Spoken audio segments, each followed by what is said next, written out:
Alright, here's the deal. I propose that all fiction falls somewhere on this diagram.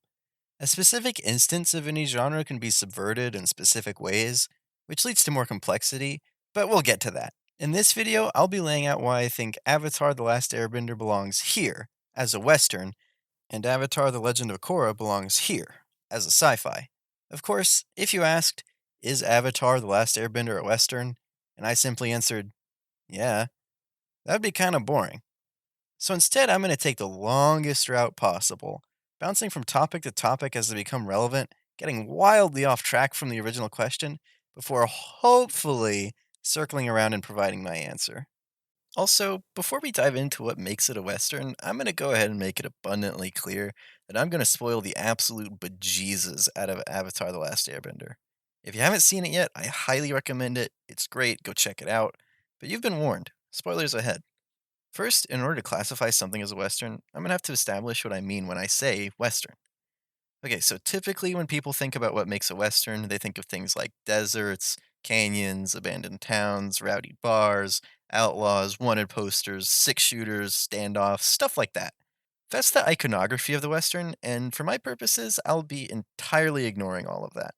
What I'm interested in instead is the ideology of the Western. What are the common themes? What makes someone a Western protagonist or Western antagonist? What happens to those characters by the end? Well, I think that the central theme of the Western is pushing the frontier. Civilization needs to expand, and a savage and dangerous frontier stands in the way. The hero shows up to push that frontier back, which allows for domestication. But the hero belongs to that dangerous frontier. They're a part of it, so they can't stay in the newly domesticated space. There's a reason that riding into the sunset is a cliche. The hero has to keep on moving west, with the frontier.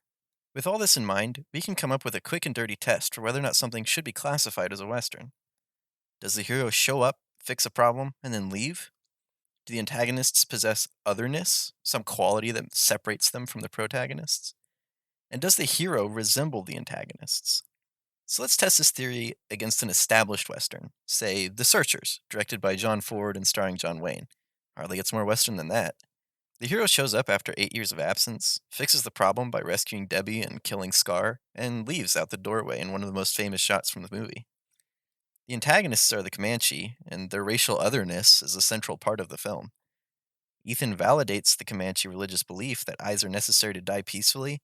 But what that Comanche believes, ain't got no eyes, he can't enter the spirit land, has to wander forever between the winds.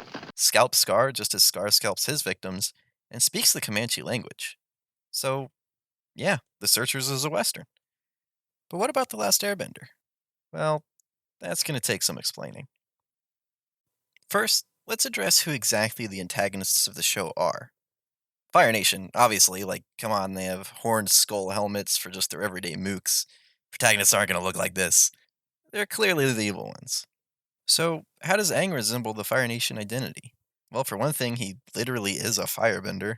You are the Avatar, and therefore you are a firebender. He's also the reincarnation of Avatar Roku, who was a Fire Nation citizen. You were a firebender? No wonder I didn't trust you when we first met. Aang had a pre war Fire Nation friend. Before the war started, I used to always visit my friend Kuzan. He was one of the best friends I ever had. And he was from the Fire Nation. Aang, knows Fire Nation lingo and culture. Hotman, Hotman, Hotman, Hotman, Hotman. And he succeeds in convincing other Fire Nation citizens that he's one of them throughout Season 3. But let's scratch beneath the surface a little. What actually makes the Fire Nation antagonistic? Well, let's look at what the show provides as motivation for characters to take action against the Fire Nation. There's disarming the citizens, Yes, they have taken away your ability to bend. disrupting rural life, rigid educational standards, which are the best in the world but riddled with propaganda, egregious taxation, colonialism or the pursuit of a world order, disregard for traditional religion, and the imprisonment of dissenters.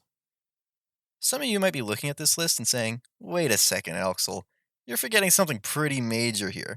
The actual genocide of an entire people. And, well, I didn't forget. The show did. Despite the name of the show being an indirect reference to the genocide, the actual content of the show dedicated to the genocide is pretty sparse. We have a few scenes where characters vaguely mention that the airbenders are gone, Also, they apparently had pretty good senses of humor. and we get exactly 3 shots of the genocide itself. Monk Gyatso's corpse, airbenders puffing in a vision and flying off, and a flashback of burning temples, which we see twice. And look how Aang reacts to learning that all of his friends and loved ones, his entire nation and culture, have been wiped out. He gets upset, but calms down pretty quick. And bear in mind that Aang visits the Southern Air Temple in the 3rd episode, so from his perspective, he's only been gone maybe a week, so this is still a very fresh loss for him, and he doesn't seem to be burdened by this loss at any other point in the show. He has a more violent and longer lasting reaction to Appa's kidnapping than the actual genocide of his people, resulting in a similar Avatar state tantrum, this uncharacteristic attack, more on that later, and an effect on his mood for 2 full episodes. And for another point of contrast, we're told the backstory of the Ganjin and Zhang feud 3 different times, and each individual retelling is longer than the cumulative on screen treatment of the genocide. This is the backstory to a side story, neither of which have any impact or relevance to the overall plot, yet are treated as more important than the actual genocide of an entire people. Though, for what it's worth, glossing over genocide in fiction is not a problem unique to The Last Airbender. Anyway, back to this list. Notably, the Earth Kingdom commits almost all of these exact same crimes, which is why it's only natural then that Azula could seamlessly take over. So if we want to find resemblance between Aang and the antagonists of the show in terms of behavior, we can use either the Earth Kingdom or the Fire Nation. Now, these are all very real and very dangerous tools in the authoritarian's tool belt, but as a member of the US audience, I simply can't look at this without recognizing it as a shopping list for fabricated conservative fears of big government. Fire Nation behavior in this show is almost a tailor made conservative nightmare that can be used to argue against policies that are popular and effective and badly needed in the US. Nationalized education standards, Is that a trick question? The air nomads didn't have a formal military. Sozin defeated them by ambush. Well, I don't know how you could possibly know more than our national history book. tax hikes, even if they're just for the ultra rich, I've already paid you this week. The tax just doubled. sensible gun laws. Haru's an earthbender. He can help. Earthbending is forbidden. It's not hard to imagine someone bristling at those proposals because of the events in this show. Viewing the show through the lens of this conservative nightmare, we can find other potentially troubling things outside of the Fire Nation. In the episode The Fortune Teller, Sokka is mocked for not believing in Aunt Wu's ability, but the episode repeatedly vindicates Sokka. First, by aligning with the audience's view of reality, I bet Aunt Wu told you to wear those red shoes, didn't she? She said I'd be wearing red shoes when I met my true love. And how many times have you worn those shoes since you got that fortune? Every day. Then of course it's gonna come true! Can your science explain why it rains? Yes! Yes, it can! and then by outright proving him right to have been skeptical about Aunt Wu's claims. Those people all think they're safe. At first glance, this seems to be a positive message about approaching things with a healthy amount of skepticism, and normally I'd stop there. Except that this is a world where people can manipulate the elements basically with their mind. A swamp gives people visions and summons tornadoes at a whim. Spirits can affect the natural world, and Aunt Wu herself is given credibility in this very episode. Aunt Wu said if I met any travelers to give them this. Oh, come on. Fortune telling is nonsense. What do you know? An umbrella. This is the most reliable method of telling your fortune. You will be involved in a great battle. An awesome conflict between the forces of good and evil. A battle whose outcome will determine the fate of the whole world. Yeah, I knew that already. In my mind, this doesn't make Aunt Wu an analog for real-world astrologists and soothsayers who really are dangerously deceptive. She's more analogous to a practiced and educated expert in this world. And in modern US conservatism, there's a very strong anti-expert bias. The explicit rejection of expert opinion in the US has led to the proliferation of baseless conspiracy theories ranging from sad to outright dangerous and lethal. How can the do your own research and wake up, sheeple crowd watch this and not feel vindicated. We used to have a tradition once a year of going up the mountain to check the volcano ourselves. But ever since Aunt Wu moved to the village 20 years ago, we have a tradition of not doing that. Now, don't get me wrong, there are some progressive ideas in this show. Kind of.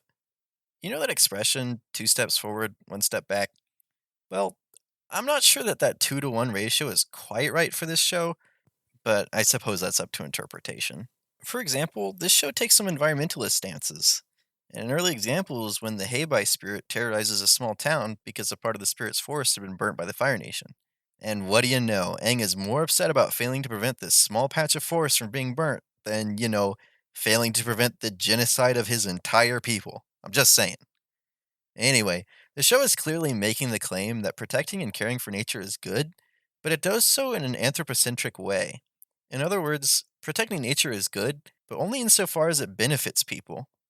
The destruction of the forest isn't bad because destroying forests is bad in and of itself. Destruction of forests is bad because it upset Heibai, who in turn is attacking and abducting humans, and that is bad in and of itself, motivating our heroes into action.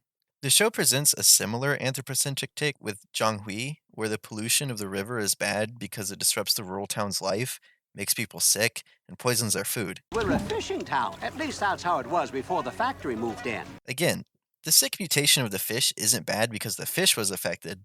It's bad because it makes the fish potentially unfit for humans to eat. However, the show does offer a biocentric view when the Aang gang visits Foggy Bottom Swamp, where Aang tells Sokka to stop hacking up the flora, and Hugh makes an explicit biocentric argument. One big living organism, just like the entire world. You think you're any different from me, or your friends, or this tree? We are all living together, even if most folks don't act like it, and we are all branches of the same tree. So if you consider the anthropocentric argument for environmentalism adequate, then this show meets your standards. But the fact that it usually relies on the direct human consequences to make the case for environmentalism kind of reminds me of those ethics trainings you have to do when you get a job. Those trainings will often tell you, do the right thing, because otherwise you might hurt the company's bottom line, instead of saying, do the right thing because it's the right thing to do. Next, I'll talk a bit about conformity.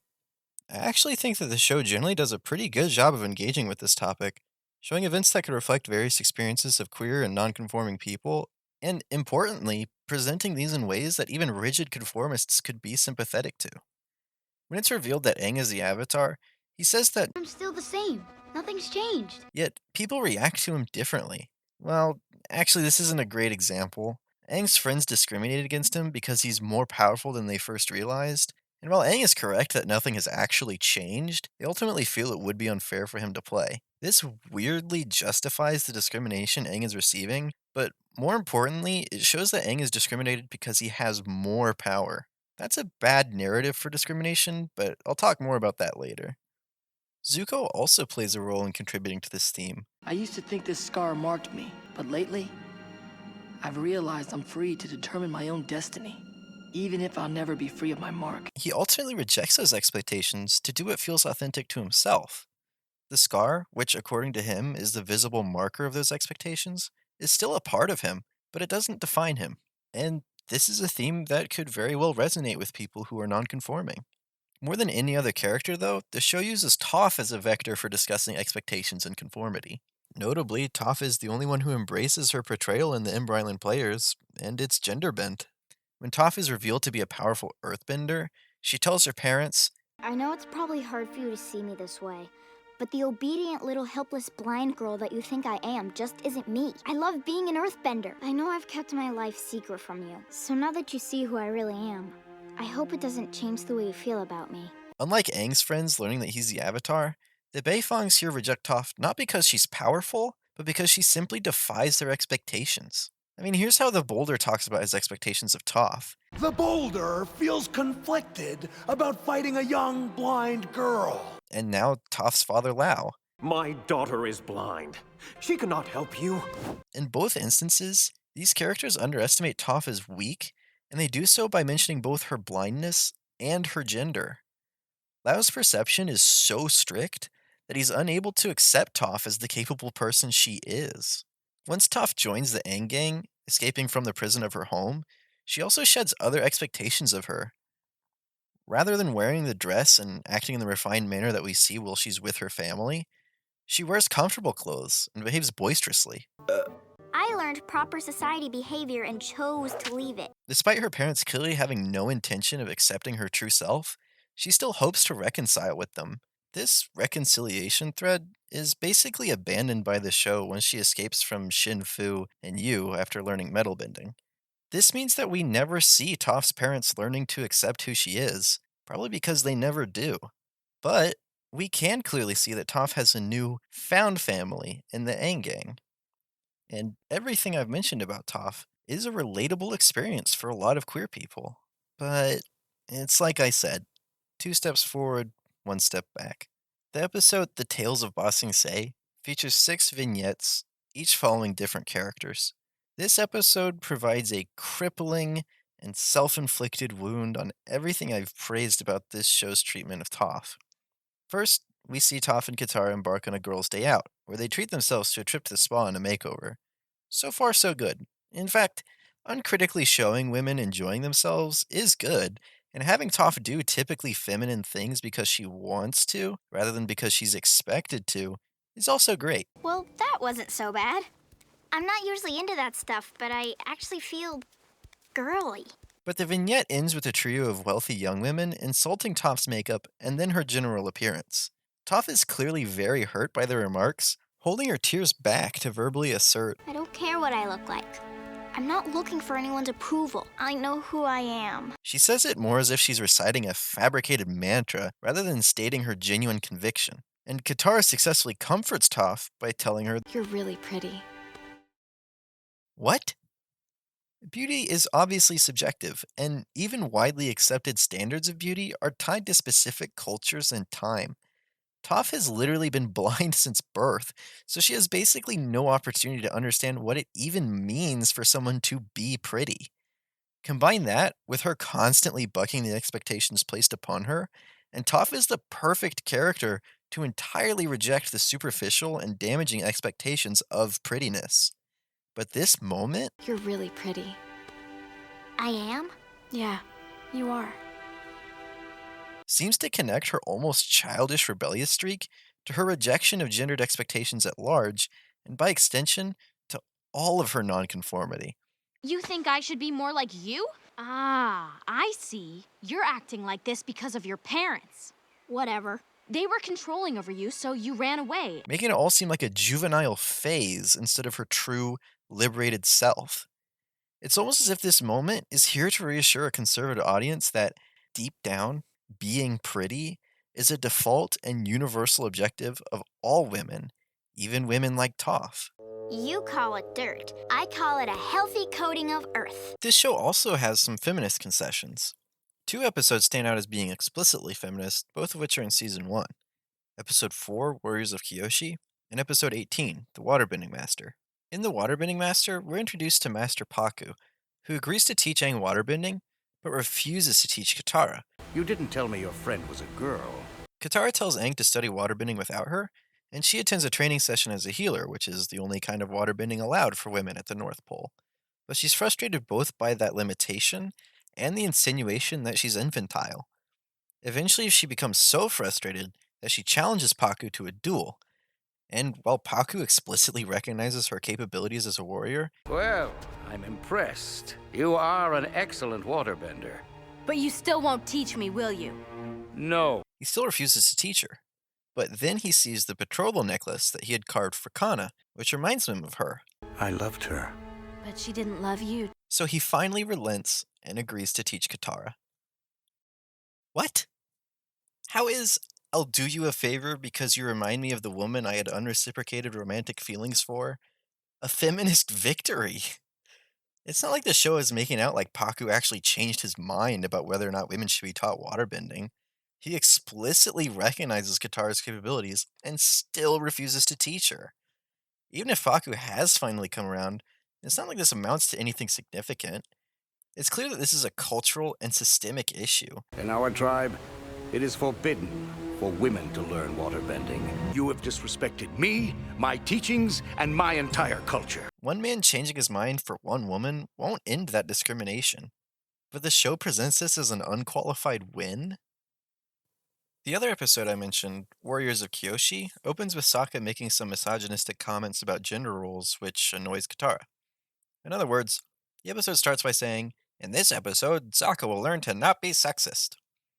At first, Sokka's reductive understanding of gender roles prevents him from identifying his kidnappers, Where are the men who ambushed us? There's no way a bunch of girls took us down. and he still disrespects the Kyoshi warriors. Sorry, ladies, didn't mean to interrupt your dance lesson. I mean, normally I'd hold a grudge, but seeing as you guys are a bunch of girls, I'll make an exception. Then Suki absolutely wrecks him during a sparring match, and finally Sokka accepts that women can be warriors.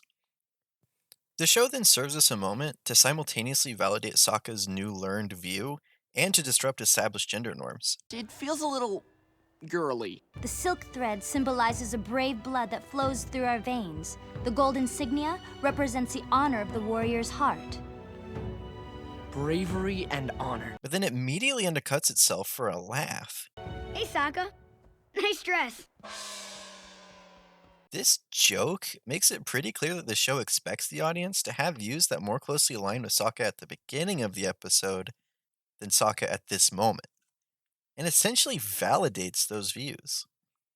So I guess this episode's take is that women can be warriors, and that it's okay for men to wear armor even if it looks somewhat feminine, except actually no, not that last part.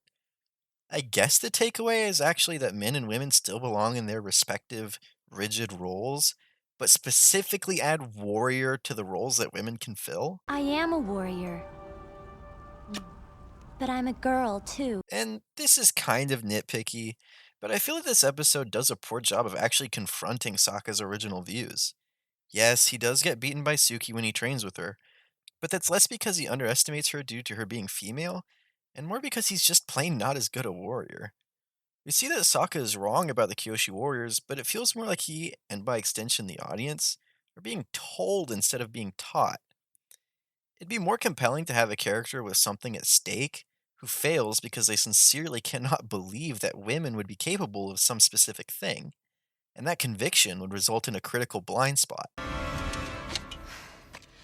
I am no man. Okay, maybe not that heavy-handed, but that's in the right direction.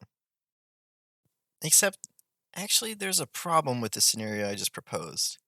I said the character would have to have something at stake, and, well, this show has a serious, multifaceted problem with stakes. See, this show doesn't just undercut itself on progressive themes. For example, during a lot of fighting sequences, characters treat the fight as one big joke or a time to goof around and have fun. If the characters aren't afraid of their safety, then the audience isn't going to be either. And if the audience doesn't believe that characters' safety is at stake during a fight, then what's the point of the fight? Don't get me wrong, a lot of these fights are awesome, really fun to watch, and quite a few of them will either reveal or contribute to characters' relationships. But almost no fight represents actual danger. Even outside of direct combat, they don't take any danger seriously. So there you have it. I'm not guilty.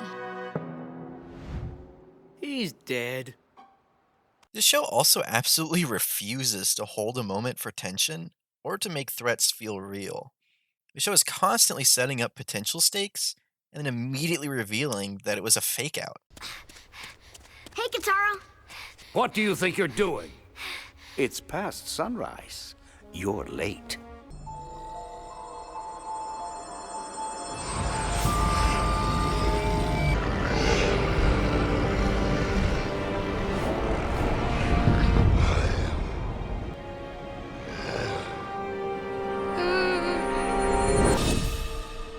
You're Avatar Roku's animal guide.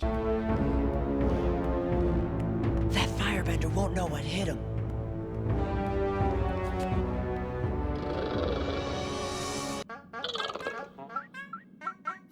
Wait a minute. You're a strong young boy. Show some respect for the elderly and carry your grandfather's bag.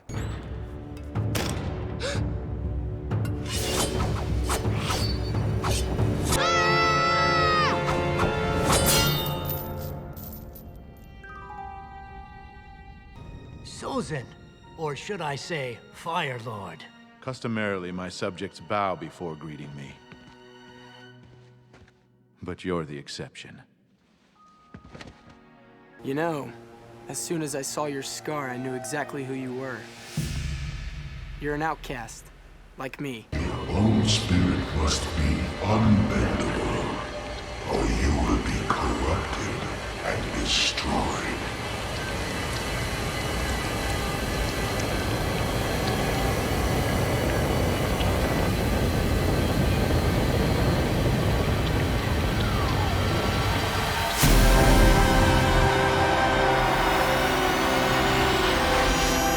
Including a few fake-outs that are back-to-back.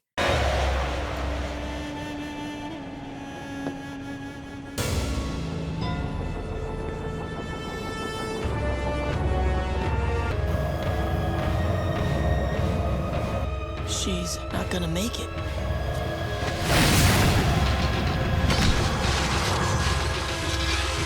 Of course she did. Ugh! How could you do this to me? You betrayed me! You brought this on yourself.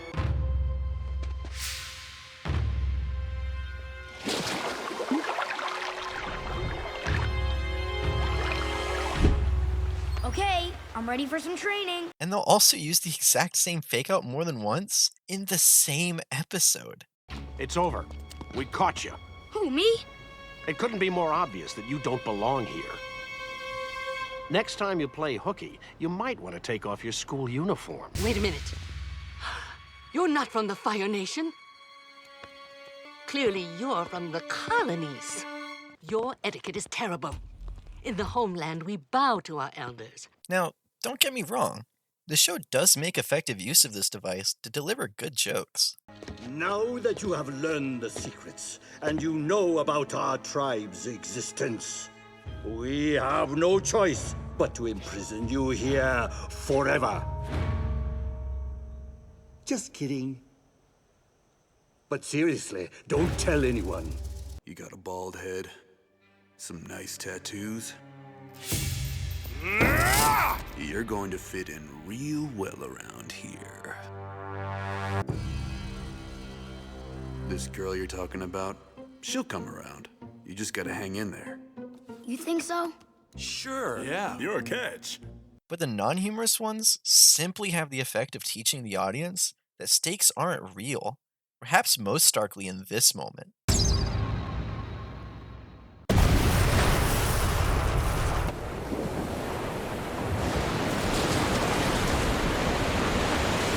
The Fire Nation is gone and this valley will be safe. It will be safe. I warned the villagers of your plan, just in time. As it is, neither the characters nor the audience have the time to truly register the scale of the calamity because the calamity was avoided. Simply adding space in between Jet has wiped out the town and actually Sokka saved them would go a long way in making Jet feel scarier and make him a more compelling antagonist because the danger he poses would feel way more real. It'd be like if some immensely popular fiction franchise killed off a major character, but then immediately reveals that he's actually alive without even pausing for a second to let it have an impact on the audience. Hey, speaking of wiping out the town, let's talk about death for a little bit. I already used it, but I'm borrowing the word mook from the tabletop RPG Feng Shui. I'll let the rulebook of Feng Shui 2 explain what mooks are all about. Mooks are the minor, nameless combatants, the low-level goons, henchmen, guards, and other non-entities that heroes will be knocking down like bowling pins. Mooks drop like flies without anyone ever stopping to wonder whether they're dead or who cleans up all those bodies if they are. Once they're down, they're Schrodinger's henchmen, alive or dead if it matters and you stop to state which one, and otherwise ambiguous because it doesn't matter. Mooks typically don't explicitly die, but they don't explicitly survive either. And therein lies the problem. Very, very frequently, Last Airbender's mooks do explicitly survive. I mean, look at this. The tanks pile up, having been taken out of commission. They could have just left it there, cut away, and everything would be fine. But the show feels the need to linger to explicitly show that everyone is okay. This happens all the time in the show. I mean, look at this. They're not even willing to show a melon getting sliced in half. There! That's how it's done. Ah! Speaking of character death, does it actually happen to a named character in this show? I mean, obviously there are characters who die, but I mean, do we actually see a death? Off the top of my head, every named character death that I can think of is either entirely off screen, like Kaya, or Zulon, or Luten, or the death is itself ambiguous. See, there's Zhao getting grabbed by Law at the end of season 1, but that was already kind of ambiguous, and the Legend of Korra seems to imply that he survived and was taken to the spirit world. Then there's Jet. He didn't undergo anything I'd describe as being unambiguously fatal. We're clued into his death when he says, Don't worry, Katara. I'll be fine. and Toph says, He's lying. simply saying that he doesn't believe he'll be okay doesn't mean he's definitely going to die. I mean, it's not like he had a health bar that he checked and said, oh, yep, that's it. I'm done for. Also, the show itself cast doubt on his fate. Did Jet just die? You know, it was really unclear. There's also Combustion Man. He's both the least ambiguous death and also arguably doesn't count as a named character. He gets no speaking lines. They say you're good at what you do, and even better at keeping secrets. And the only names we ever get of him come from Sokka. I think I've come up with a name for him. What do you think of Sparky Sparky Boom Man? Hey, I got it! The perfect name for that guy! Combustion Man! Well, that's not his name, but... If we just look at the scene of his apparent death alone, I actually think it's pretty good at first. But this elevates it to absolutely fantastic. Except, in setting up Combustion Man's vulnerability, they also show that it really isn't lethal.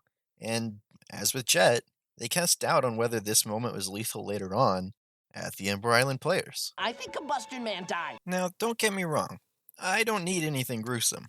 I mean, I personally would like some gruesomeness. I think it'd be fun. But I'm not going to criticize the show for appealing to a wider audience by avoiding gore. And this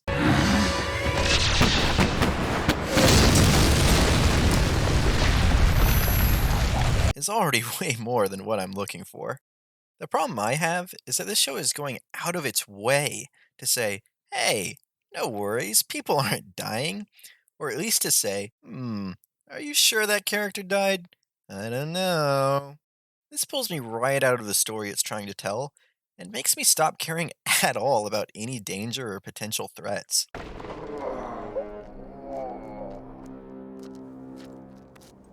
This show has trained me to know that no threat is actually threatening, and that no important character is ever going to get meaningfully hurt, much less die.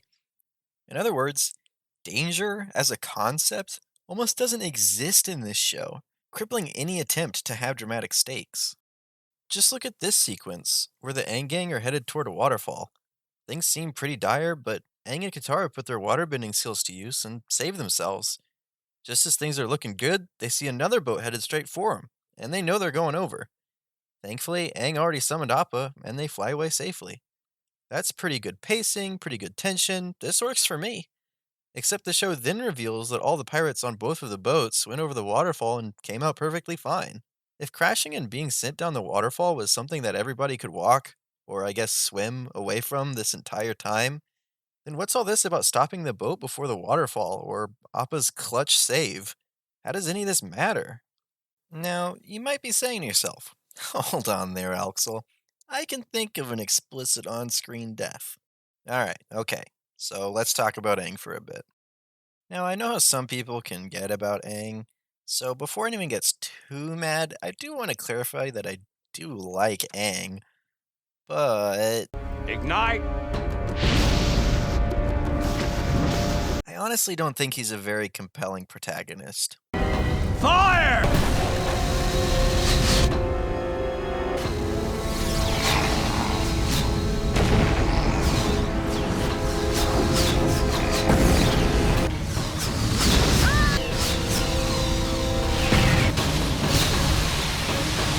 Okay, hear me out. To me, compelling characters are either conflicted or they undergo meaningful change. Otherwise, they're more caricature than character, having been simplified to a few exaggerated traits. I mean, who is Aang? Let's see, right from the start, he's a goofy kid, optimistic, totally committed to non-lethality, and he's a romantic interest in Katara. That's all established in the very first episode. Okay, how about at the end? Yep, still goofy, still optimistic, still committed to non-lethality, still romantically interested in Katara. On the topic of his non-lethality, his steadfast commitment to it could be seen as an affirmation that this is the correct view all along. Again, I like that, but it's not handled in a way that I find compelling. Aang is committed to non-lethality right from beginning to the very end, and never wavers on it. An entire episode is dedicated to people telling him over and over and over again that he must and should kill Ozai, but he doesn't ever even actually consider it. The world would probably be better off without him, but there's gotta be another way. Then a big turtle shows up to give him Deus Ex Machina powers to neutralize Ozai without killing him. Actually, there is a slight wrinkle in his pacifistic behavior. Remember? This looks like a straight up kill to me, and the killing of an opponent who's running away, no less. And this is a bug, which helps to divorce it from the typical moral considerations, but the bottom line is that Aang, who's a vegetarian and constantly prefers nonviolence, went out of his way to kill this living creature as it ran away. You'd think that such an enormous departure from his character and worldview would have some implications for him, or represent some internal struggle to maintain the high standards of pacifism, but no, the show gives us this moment and then never returns to it. Aang's commitment to pacifism doesn't come across as a compelling affirmation to me, because for something to be affirmed, it first has to be challenged. And even when given the opportunity to challenge Aang's pacifism, the show decides not to. Actually, there are two interesting themes that this show explores that I really like, and they could have been relevant to Aang. They're both explored through Katara, when she attempts to get revenge for the death of her mother, and when she becomes a bloodbender. The revenge plotline is a perfect parallel for Aang's attitude towards the genocide, yet, once again, he's steadfastly pacifistic. This episode almost seems to imply that Aang has forgiven the Fire Nation for the genocide? Really? How do you think I felt about the Sandbenders when they stole Appa? How do you think I felt about the Fire Nation when I found out what happened to my people? It's easy to do nothing, but it's hard to forgive. I find the bloodbending plotline compelling because it basically mirrors the Joker's ambitions in Batman. The Joker believes that if he can convince Batman to kill him, then he'll take power out of Batman as a respected, non-lethal icon. Hama similarly walks away ostensibly defeated, but claims victory because she successfully got Katara to bloodbend, thereby making Katara surrender her ideals. Both of these plotlines could have been used very effectively in parallel with Aang's dedication to non-lethality, but the show doesn't make that connection. Now, the show does attempt to tell us that Aang changes. I've seen you grow up so much. You're not that little goofy kid I found in the iceberg anymore. But they don't ever actually show that change. Aang supposedly struggles with the responsibilities of the Avatar at first. I mean, it's the reason he ran away from the Southern Air Temple and, in turn, vanished for 100 years. However, right from the get-go, we have examples of Aang readily accepting Avatar responsibilities. You are the great bridge between man and spirits. Can you help these people? I have to try, don't I? So once again, we don't really actually get to see that change. Later on, Toph connects Aang's struggle to learn earthbending with his evasiveness. You've got to stop thinking like an airbender. There's no different angle, no clever solution, no trickety trick that's gonna move that rock. You've got to face it head on. And it's true that we get plenty of examples of Aang being evasive during fights, rather than fighting directly. But even when Toph commends him for not being evasive anymore, You just stood your ground against a crazy beast. And even more impressive, you stood your ground against me. You've got the stuff. he still continues to be evasive in future fights. So that's not really a change, is it? It's especially strange because there are a few things that probably should change Aang. Like I've already said, his entire culture gets wiped out, but he doesn't really seem to care. Actually, the Legend of Korra's reflection on the genocide's impact on Aang is more compelling than anything that The Last Airbender does. Can you imagine how much pain Aang felt when he learned that his entire culture was taken from him? But he never let it destroy his spirit. He chose to find meaning in his suffering, and eventually found peace. Also, bringing us back to why I started talking about Aang in the first place, he straight up dies. When he wakes up, we're treated to another fake out about his being captured because the show just can't resist doing that. He has amnesia, though I'm not sure why the show bothered to give him amnesia because it gets cured immediately. So, anyway, Aang has straight up died, and his reaction is basically, huh, how about that? Let's also take a closer look at the events leading up to his death. Guru Patik tells us that Aang can only control the avatar state if he unlocks his chakras. Be warned. Opening the chakras is an intense experience, and once you begin this process, you cannot stop until all 7 are open. The chakras are basically a shopping list of all the actual growth Aang could have had, but the show is instead reducing them to, here's something that could have given Aang depth, but now Aang is over it, resulting in the whole prospect feeling really unearned. Remember how Aang vowed to never firebend after accidentally hurting Katara, even though the show already made that injury immediately inconsequential? Well, it turns out that Aang just needed to do some breathing exercises and bam, no more guilt. This chakra deals with pleasure and is blocked by guilt. Now, look at all the guilt which burdens you so. Accept the reality that these things happened. If you are to be a positive influence on the world, you need to forgive yourself.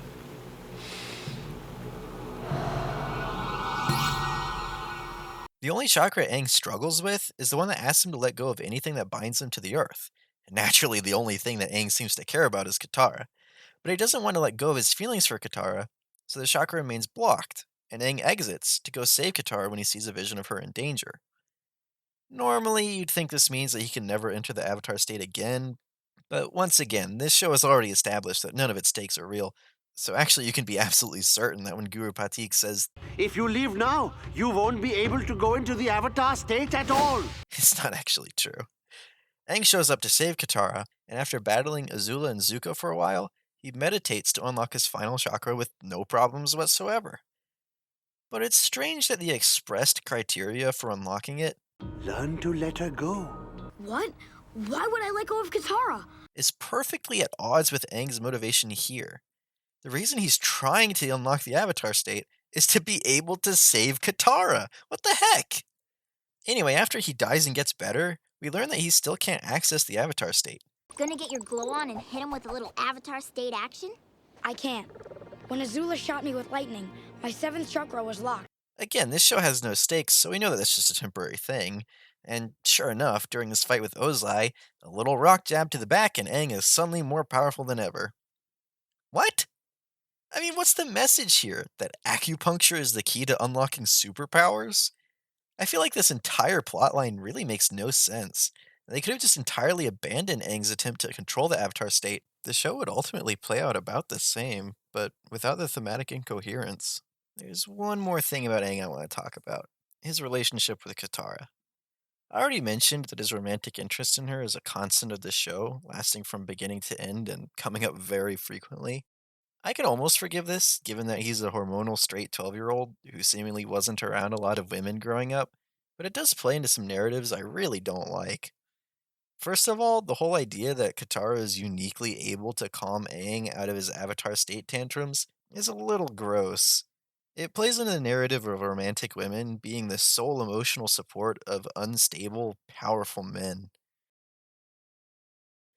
Ugh. We see Katara and Aang kiss 4 times. One is implied and ambiguous, but either way it follows this moment. What if we kissed? Us kissing? Us kissing? What was I thinking? Yeah, I definitely wouldn't want to kiss you. Oh, well, I didn't realize it was such a horrible option. Sorry I suggested it. No, I mean, if it was a choice between kissing you and dying... Ah!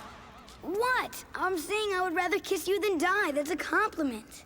Well, I'm not sure which I would rather do.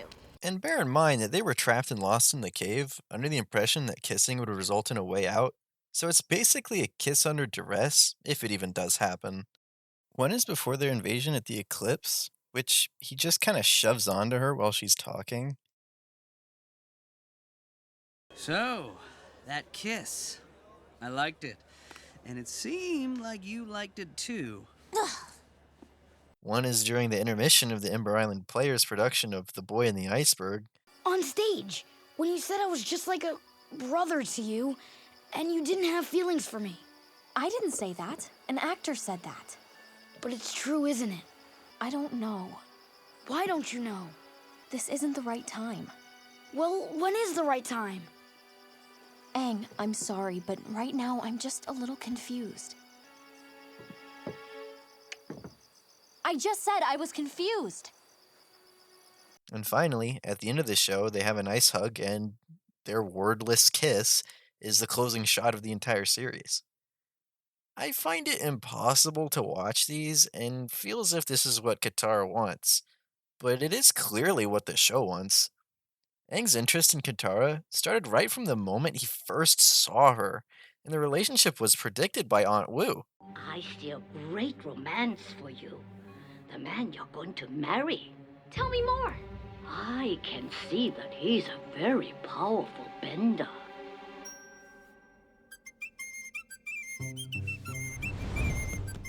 Sometimes I forget what a powerful bender that kid is. Wait, what did you just say? Nothing, just that Aang is one powerful bender. I suppose he is. The show tells us two things about this relationship. One, that Aang wants it, and two, that it's inevitable. This girl you're talking about, she'll come around. You just gotta hang in there. You think so? Sure. Yeah. Your catch. We're not given any information about whether Katara actually wants this relationship or not. Now, the theme of women settling for mediocre men, or settling for powerful men they don't necessarily like, is a worthwhile theme to explore, but that's not what The Last Airbender is doing. It's erasing that as a potential problem. It's saying, look, Aang is a powerful man who wanted this, and it happened, and that's all we need to know for this to be a happy conclusion to the romantic plot. And it's not just Katara. This show repeatedly serves women as passive recipients of romantic interest, and it treats their consent as entirely irrelevant. Roku, it's that girl who didn't even know you were alive. Tamin, I was persistent. When love is real, it finds a way. And being the Avatar doesn't hurt your chances with the ladies either. I carved this necklace for your grandmother when we got engaged. I thought we would have a long, happy life together. I loved her. But she didn't love you, did she? It was an arranged marriage. But how about a hug for your new grandfather?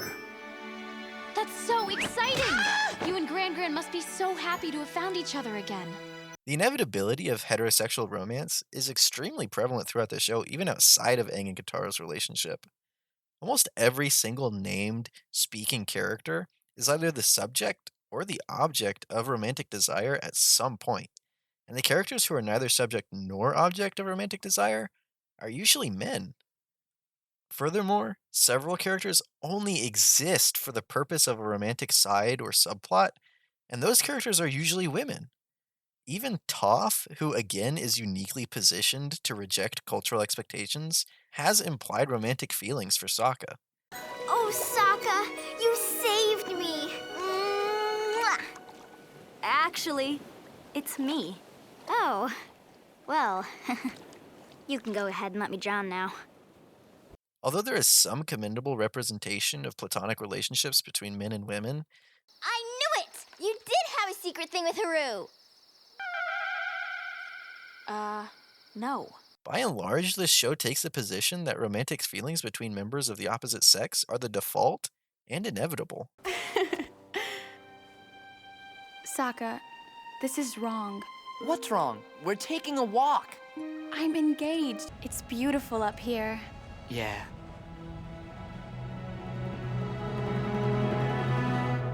Woo, yeah!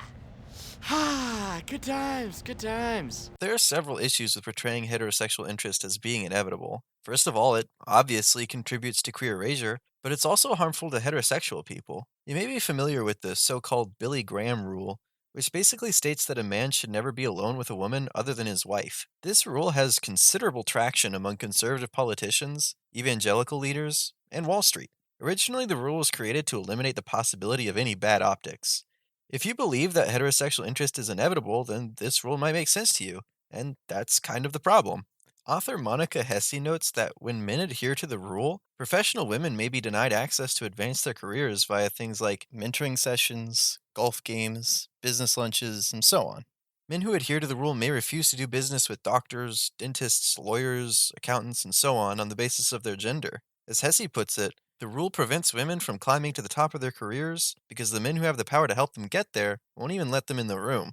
But there's still more to it than that. Someone in a monogamous heterosexual relationship who believes that heterosexual interest is inevitable might flatly refuse to build relationships with members of the opposite sex. At that point, who knows what kind of amazing friendships they're denying themselves? They've cut their potential social circle in half for no reason at all. Assuming that any relationship with members of the opposite sex inevitably becomes romantic or sexual also harms people's ability to form meaningful relationships. And yet there's still more problems with this view. Remember how I said that the Billy Graham rule is popular in Wall Street? Wonder why that is? It's because of Me Too. Female associates in Wall Street are seen as an unpredictable risk because of the possibility of allegations of sexual misconduct, so men follow the Billy Graham rule to avoid potential problems. In addition to dampening women's careers, this also plays into several harmful gendered expectations, and all of those harmful expectations stem from the fact that women have been identified as the risk here. When women reveal their experiences with sexual misconduct, the most common attack misogynists deploy is to claim that the women are lying. Well, studies have shown at most 10% of the reports of sexual assault are false. But in contrast, at least 80% of sexual assaults go completely unreported.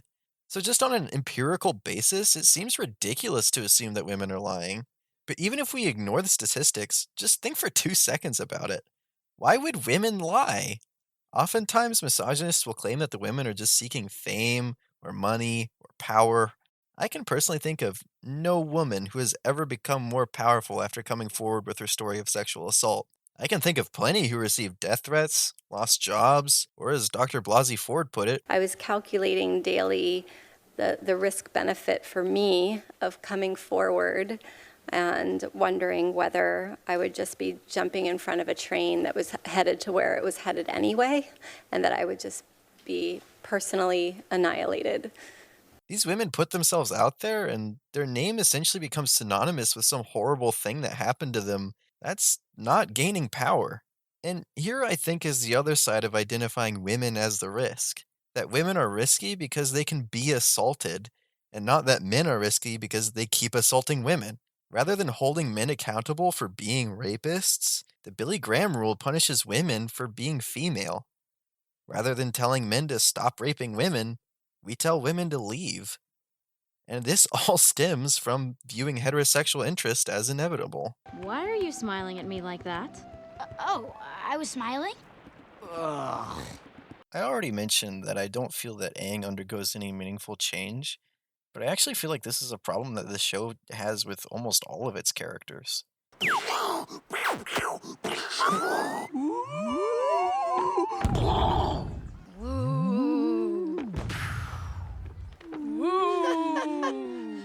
Okay, it's true that characters do become more powerful throughout the show, and while the show often pretends that that power is tied to personal growth, it really isn't. I already used Aang's earthbending as an example, but another prominent one is Sokka's sword. The sword and training are presented as being earned, but Sokka's personality isn't really an influence on or influenced by obtaining the sword. So instead of personal growth, these characters experience something closer to video game progression, where they steadily become more and more powerful without really having to earn it. The show also has some other sequences that almost read like video game boss fights. And while it's not particularly interesting thematically, this steady growth in power across all the protagonists throughout the show is honestly really fun and satisfying to watch, so I can't complain too much. But the bottom line is that characters really don't undergo meaningful change. Except, of course, Hello, Zuko here. Zuko is one of the most beloved characters in The Last Airbender, and I'm sure that's because he's literally the only character who actually does undergo meaningful change. He starts off as really aimless, essentially just distracting himself with his angry and obsessive pursuit of the Avatar. But even that rather simple characterization gets a few wrinkles. For example, he rescues Aang from Zhao's clutches, and while this is a selfish act, because Zuko believes he can only be redeemed if he's the one who turns in the Avatar, it does drive an early wedge between him and his nation. While traveling alone, Zuko acts as a protagonist, and when he's in Ba Sing Se, his internal struggles manifest as an actual illness. As already mentioned, Zuko is conflicted about what he wants versus what people expect of him, and when he finally returns home after Azula kills Aang, he's intensely alienated from his friends and his nation. He decides to leave and finds newfound purpose as a member of the Aang gang, even obtaining an entirely new perspective on firebending itself. The show also provides plenty of backstory about Zuko's relationship with his mother, whose disappearance was clearly a traumatizing event for him. This makes Zuko's emotional core really clear and relatable. Contrast that with Aang's. You'd expect the genocide to be traumatizing, but the show doesn't really present it that way at all. And then, of course, there's Zuko's ever changing relationship with his uncle, Iroh. As tempting as it is to say that Iroh is the good angel on Zuko's shoulder, I'm not sure that's quite true. Iroh behaves in ways that feel very human, such as when he gives Zuko the silent treatment after Zuko betrays him. The relationship between Zuko and Iroh make up all of the most emotional sequences of the show. Uncle, I know you must have mixed feelings about seeing me. But I want you to know, I am so sorry, Uncle. I am so sorry and ashamed of what I did. I don't know how I can ever make it up to you, but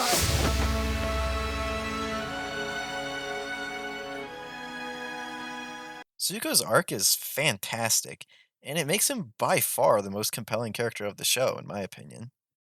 There's one more character I want to talk about for a bit, and much like Zuko, he struggles with the expectations of his people, especially his dad. Sokka frequently postures himself as a manly leader, For without courage, how can we call ourselves men? but the show presents him as kind of inadequate as a leader and uses his manly self image to deliver jokes at his expense. Who made you the boss? I'm not the boss, I'm the leader. You're the leader? But your voice still cracks. I'm the oldest and I'm a warrior, so I'm the leader. And it seems that the show is attempting to paint him as growing into the leadership role, but it just doesn't really succeed in doing that.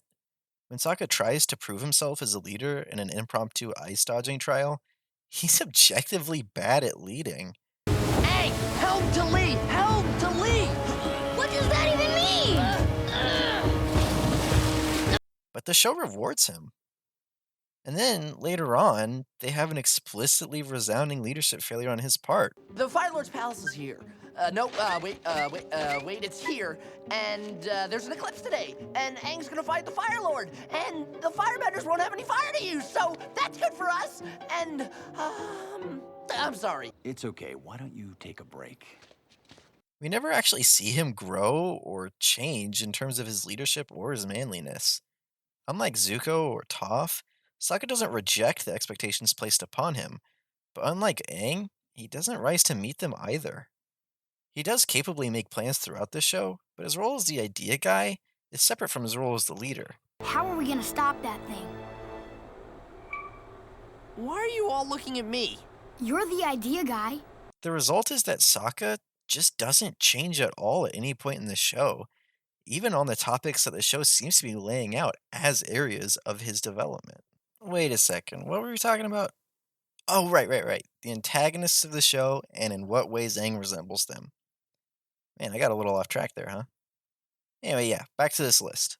An additional item to add is military attacks, which do motivate protagonists into action against the Fire Nation.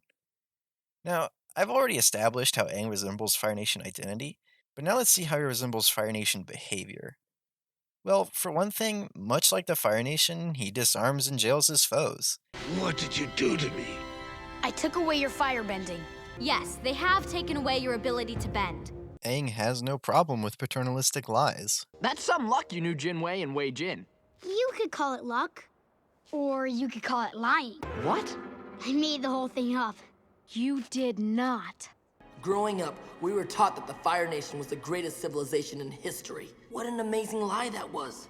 In silencing talk of conflict, Ba Sing Se remains a peaceful, orderly utopia. Also, much like how the Earth Kingdom separates its different classes with actual walls, What's that wall for? Oh, Ba Sing Se has many walls. There are the ones outside protecting us, and the ones inside that help maintain order. Why do they have all these poor people blocked off in one part of the city? Aang decides to separate the Ganjin and Zhang tribes as they pass through the Great Divide in order to reduce tensions. And it's hard not to read this split as class division, given how the two tribes are presented. He takes advantage of an eclipse to attack his enemies when they're disarmed. He disregards tradition when he ignores the past avatars who he believes all want him to kill Ozai.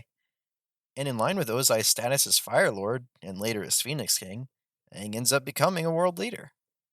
And then there's Tom Tom. You remember Tom Tom, it's May's baby brother. As rebels flee the city of Omashu alongside the Aang gang, Tom Tom leaves with them. Tom Tom's father, Governor Ukano, believes that Tom Tom has been kidnapped by the fleeing rebels and offers a hostage trade, King Bumi for Tom Tom. Remarkably, Aang decides to go along with this exchange and doesn't even have any reluctance about it. I'm really not sure how this is morally defensible. Like, yeah, obviously they didn't actually kidnap Tom Tom, but by demanding a reward, in this case King Bumi, instead of just giving Tom Tom back, they're trying to play some silly morality loophole game. All the consequences or benefits of a kidnapping, but none of the moral qualms. Ultimately, Azula calls the deal off, Bumi wants to stay anyway, and Aang does end up returning Tom Tom, but the fact is that he didn't even hesitate to use a child as a bargaining chip. This strikes me as a pretty Fire Nation thing to do. So, is Avatar The Last Airbender a Western? Well, let's check the test. Does the hero show up, fix a problem, and then leave? Well, this is the format of a lot of the episodes, but I'm going to say more about this answer in a little bit. Do the antagonists possess otherness? Well, there's Fire Nation versus the other three nations, or alternatively, big government versus the underdogs. Does the hero resemble the antagonists? Well, as I've established, Aang resembles Fire Nation identity and behavior. Alright, so let's go back to that first question. By the end of the show, Aang doesn't exactly leave. Sure, in the context of this show, the frontier is just world leadership, and he does end up becoming a world leader, but by the end of the show, both he and Ozai are around. They haven't been permanently cut off from having ideological influence. The show even ends with Zuko visiting Ozai, establishing his continued presence in the young Fire Lord's life. Aang's refusal to kill Ozai and his commitment to integrate with his main antagonist, the Fire Nation, are both extremely atypical of a Western. So while I would argue that The Last Airbender is a Western, it's definitely a subversive one. At first glance, the integration with the opponent would make it an optimistic one, but whether or not Aang's and Zuko's ascension to world leadership is a good thing is largely left up to personal interpretation. On the one hand, Aang and Zuko are beloved characters who have strong moral compasses by the end of the show, so if anyone could be benevolent world leaders, it'd be them. On the other hand, this show has absolutely no examples of effective benevolent world leadership. It almost seems to be saying that such a government couldn't exist. Well, alright, that's about it for The Last Airbender. I skipped over a lot of stuff that I really liked about the show, like the cool fights, the emotional highs and lows, plenty of genuinely great jokes. Instead, I focused on what I thought were the interesting missteps. I even feel that the word misstep might be a little too strong for a lot of this stuff, because some of it really is going to boil down to personal taste. For example, I didn't like that the characters didn't change, and the fights didn't have any stakes attached to them, but other people might prefer it that way because it makes for easier viewing, and that's totally fine. But anyway, now that I've explained why I think The Last Airbender is a Western, it's now time to move on and explain why I think The Legend of Korra is a sci-fi. Once again, just a warning. I'm going to spoil the absolute bejesus out of The Legend of Korra. Just like The Last Airbender, I wholeheartedly recommend it. It's great, go check it out. But you've been warned, spoilers ahead. So, just as before, in order to classify The Legend of Korra as a sci-fi, I first got to define what I mean when I say sci-fi. Typically, people will think of things like outer space, high-tech weapons, mechs, aliens, lasers, stuff like that. And once again, that's iconography, and that's not what I'm interested in. I think that the central theme of science fiction is survival, and specifically, surviving through successful evolution. That evolution is usually reflected on both a personal and a societal level. Both individual people and society as a whole must overcome debilitating imperfections. In a Western, others are used to make grotesque antagonists. In science fiction, others are used to illuminate the antagonism that already exists within ourselves. Science fiction heroes confront the societal decay or their personal trauma and come out improved by the evolution. So, with all this in mind, here's the sci fi fantasy litmus test. Is there societal decay and or personal trauma? Does the hero confront and overcome that decay or trauma? Is there a sympathetic other who reveals the decay or trauma? And let's go ahead and run this against an established sci-fi film, 2001: A Space Odyssey. The government partakes in paternalism, people are lazy and apathetic. Bowman is aimless, apathetic, uncaring, but he ultimately fights to live and exceeds Hal's understanding of what humans are capable of. And Hal highlights Bowman's apathy and is ultimately the one to challenge him to exceed human capability. So, yeah, 2001 is a sci-fi. Before applying this framework to The Legend of Korra, I have to point out that this show's narrative structure is very different from The Last Airbender. Most of the episodes in The Last Airbender were vignettes that were largely unrelated to each other, and landmarks in each season would progress the overarching story of Aang taking on Fire Lord Ozai. The vignettes were mostly used to create new, fresh scenarios, and they gave the whole show a sense of adventure. The Legend of Korra, by contrast, crafts a new story for each of its 4 seasons, and keeps those stories very cohesive. This keeps the scope of the show smaller and more focused. I personally prefer this, but I'll get to that later. The reason I bring it up now is that rather than using this test against this show as a whole to determine if it's a sci-fi, I'll be using it against each season individually. So let's dive right into Season 1. This season's big antagonist is Amon, the leader of an underground group of non-benders called the Equalists, who believe that benders are disproportionately powerful and that they use that power to oppress non-benders. Given that the protagonist of this series is the Avatar, the benderiest bender of them all, we're naturally inclined to treat him as the villain. Are you familiar with X-Men? I'm not really, so I apologize to any fans I offend with my limited knowledge, but I do know that part of the setting of the X-Men is that people get superpowers from mutations, and that those mutants are victims of fierce, widespread bigotry and oppression.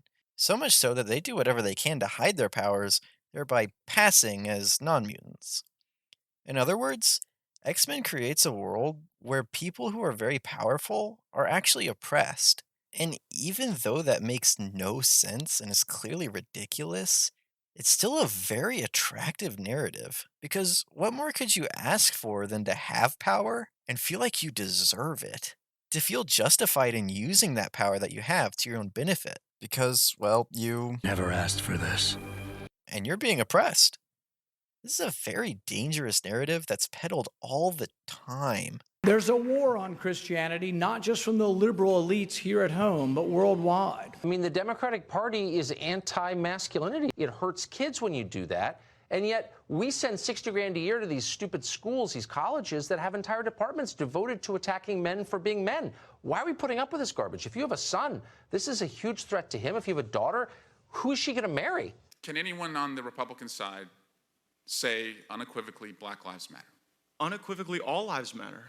Black Lives Matter. Can you say those words? All lives matter in a very real sense. Advancing their anti-Christian, anti-conservative, anti-Donald Trump narrative was all that mattered. I learned what was happening to me had a name. It was called being canceled. Remember this? I told you I'd talk about it later. I could not stop thinking about this narrative while watching Season 1. Even disregarding the inherent power of a bender, the show still presents benders as uniquely influential. The triads are run by benders, Korra is able to both get out of jail and draw an enormous crowd for a speech by virtue of being the Avatar, and the government is run by an all-Bender council. Tarlok, one of the members of the council, creates and leads a special task force to go out and hunt Amon down. When things get out of hand, we get a scene where non-benders are peacefully protesting injustice, and then Tarlok shows up and orders the arrest of those protesters. This is an equalist rally. There's nothing innocent about it. They're not equalists. They're just normal people who want their rights back. They are the enemy. Round up all these equalists. It's worth noting that the first time I watched this show was in June of 2020, when several million people in the US engaged in the Black Lives Matter protests against racial injustice after 4 cops murdered George Floyd. Video after video after video emerged of protesters being completely peaceful, while cops arrested people with no reason and instigated violence. Now, to be fair, I am cherry-picking the videos here, because I chose not to include the videos showing cops violently beating peaceful protesters, breaking people's wheelchairs and stealing the prosthetic limbs off of amputees, shooting people almost point blank with less than lethal munitions, shoving elderly protesters to the ground, pulling medics off of injured protesters, holding people down in tear gas, and so on. It was impossible for me to not make the connection to the show, and this protest marks a turning point in the way that Korra regards both Tarlok and the Equalists. Rather than contributing to the poisonous, powerful people are oppressed narrative, Season 1 makes us sympathetic to that narrative. Join Amon, and together we will tear down the bending establishment! What are you talking about? Bending is the coolest thing in the world. And then pulls the rug right out from under us and shows us how misguided it is. Don't you see?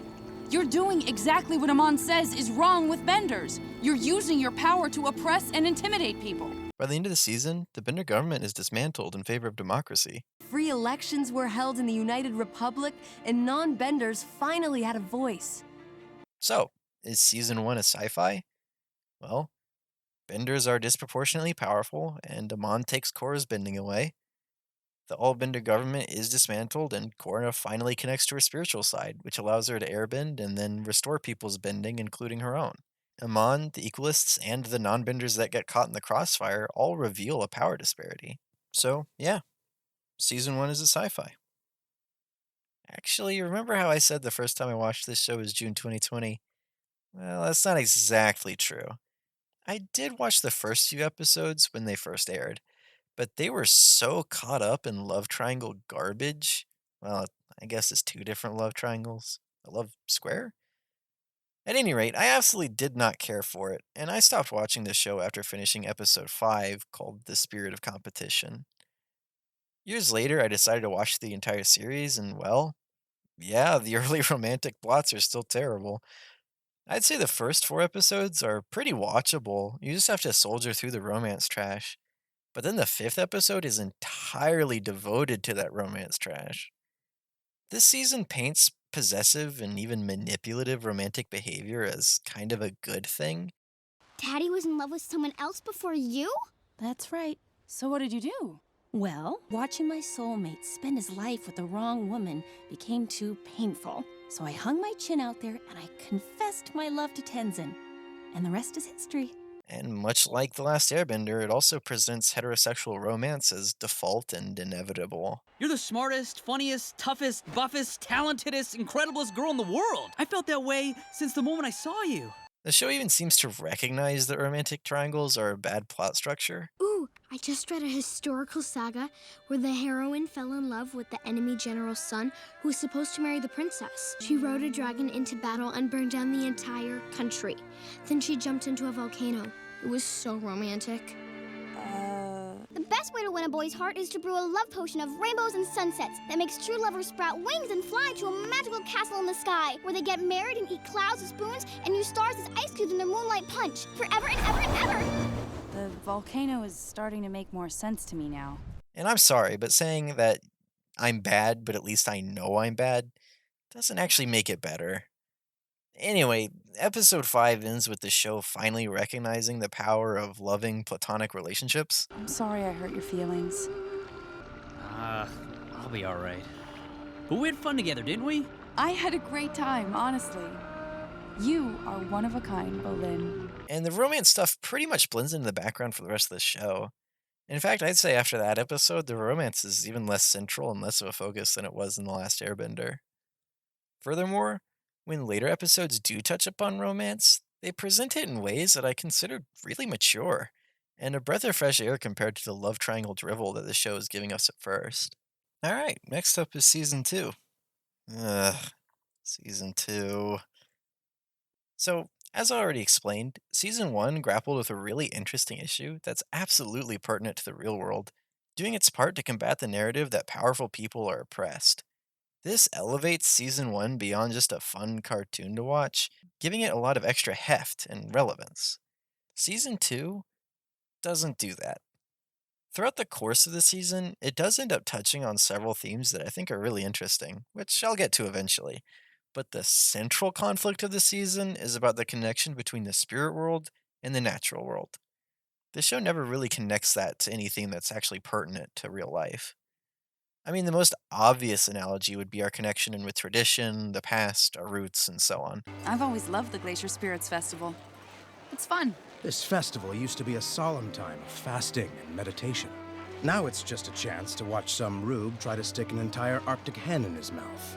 Traditions change. It's not the end of the world. But then what's the significance of dark spirits, and Unalak's and later Korra's ability to cleanse dark spirits, and the portals to the spirit world? What's that about? The analogy doesn't really fit. Well, anyway, Unalak wants the spirit portals to remain open. You call yourself the bridge between the two worlds, but there shouldn't be a bridge. We should live together as one. Which the protagonists generally see as a bad thing. But by the end, Korra decides to keep them open. Why don't you close the portals, and we'll go home? Maybe I shouldn't. What do you mean? What if humans and spirits weren't meant to live apart? This show never really provides a good reason to take one stance or another on this. Whatever your decision, I support you. They don't give us pros and cons, and like I said, it's not actually analogous to anything in real life. At least not that I can figure. This puts Season 2 in a weird position of being both enormously consequential for the state of the world of Avatar, while simultaneously not really being relevant to anyone in the audience. Actually, hold up that. Let's talk about the middle 2 episodes of the season. Korra loses consciousness in the middle of Season 2 and gets amnesia, and some sages try to heal her by helping her tap into her past lives, including her past-ist life, Wan, the first Avatar.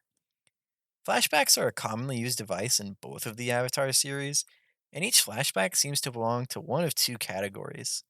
Some flashbacks look like this. Other than maybe a color filter or a vignette edge effect, these flashbacks look like any other scene of the show. This implies that what we're seeing is the objective truth, that the camera, so to speak, is the same impartial observer as it usually is. Contrast that with flashbacks that look like this. The stylization implies that we're getting something that has a perspective, or a bias, be that because it's a personal retelling, or because it's been passed down for generations and therefore inevitably has been distorted, or because it's just not true to begin with. This flashback specifically is revealed to have been entirely fabricated. Past avatars have granted current avatars visions and flashbacks before. Roku shows Aang his own life story, and Aang shows Korra visions of Yukon. In both cases, these flashbacks are not stylized at all, so the show is formally indicating that what we're seeing is objectively the reality of what happened. But when we see Wan's vision, it's stylized. Obviously, this doesn't mean everything in the vision is false. Clearly, Rava and Vatu exist, and they talk about some of the events that happen in this vision. But it does mean that a lot of the story could be taken as apocryphal. Ultimately, I'm not entirely sure why the show felt the need to have an episode explicitly explaining the origins of human bending and the first Avatar. I personally don't like when fiction takes time to explain the mechanisms of its universe. It's not even that the explanations are usually bad ones, it's that the very practice of having an explanation is, in my opinion, a misstep. My personal taste on this goes to a very unpopular and frankly unreasonable extreme. Like, I think Twin Peaks is basically perfect about this. Dr. Lawrence Jacoby, Laura's psychiatrist. Dr. Lawrence Jacoby. You did it! You hit it! Lucy, make a note that the bottle was struck but did not break. Very important. The reason I prefer mechanisms to remain unexplained is because that leaves open a lot of room for interpretation. The meaning of any given work is not set in stone by its creator, it's generated between the work and each individual of the work's audience. So, what's the significance or meaning of bending? The answer is going to change depending on who you ask, and that's how it should be. By explaining the mechanism and reducing it to big turtles gave it to us, at best, the show is kind of wasting our time, but at worst, it's throwing cold water on more abstract interpretations of what bending represents. The first show also provided explanations for how bending came to be in humans, but even that was still pretty abstract. The legends say the moon was the first waterbender. Our ancestors saw how it pushed and pulled the tides and learned how to do it themselves. At the end of the day, the job of a storyteller is to, well, tell a story, not to run a perfect simulation. Aang can't control the avatar state? Great, works for me. Metal benders can't bend platinum? Sure, no further questions. I have an enormous capacity to forgive or overlook, or even not notice, plot holes, inconsistencies, arbitrary constraints, and so on, if they're being used to tell a more compelling story. Explaining the mechanisms of a fictional universe is the exact opposite of that. It's taking time to set up arbitrary, rigid rules that can only do harm to a story's effectiveness. Remember how I said hold that thought when I mentioned that Season 2 is consequential to the world of Avatar, but ultimately not relevant to the audience? Well, Wan's backstory is emblematic of that problem. I suppose this season's all about world building and not thematically very interesting. Actually, in some ways, it's a little worse than just thematically boring. The show tells us that Wan was going to die if Rava stays with him. I have to leave you. If I stay any longer, you will die. Then, for literally no reason, that's suddenly not an issue. We are bonded forever. Rava is an unambiguously good light spirit, and Vatu is an unambiguously evil dark spirit. He is the force of darkness and chaos. I am the force of light and peace. Since the beginning of time, we have battled over the fate of this world. Part of what makes Korra and Aang compelling heroes is that they're not perfect. They frequently make mistakes, including accidentally hurting people that they care about. Even past avatars like Roku and Kyoshi talk about their shortcomings. Part of what makes Korra's villains compelling is that their goals are sympathetic. And a major plot point in The Last Airbender is Aang's recognition that even Ozai is a human, and humans are inherently capable of great good and great evil.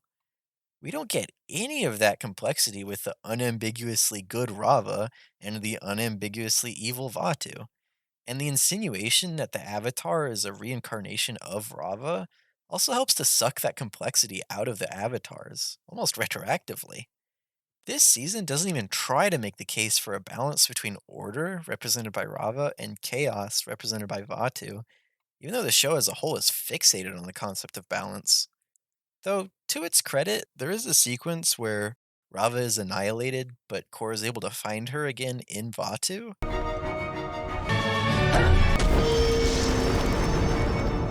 Which I guess plays into the idea that evil cannot exist without good, but that's ultimately a tired and kind of meaningless take, so, Well, alright, let's do what we came here to do and figure out if Season 2 is a sci-fi.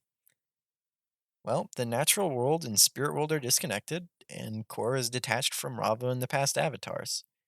The spirit portals are left open, and the spirits move back into the natural world. Korra finds Rava again and finds inner strength, no longer needing those past lives. Unalaq brings the spirit imbalance to Korra's attention, and she ultimately agrees that the spirit portals should be left open. Yep, Season 2 is a sci-fi. Because I touched on it earlier, I'll go ahead and mention that some of the romantic threads of Season 1 are picked up here again, but I actually really like the way this season handles them. Once again, I feel like they're handled in a mature way, and a lot of them feel like they're just playing out the relationship between the characters, and it happens to be a romantic one.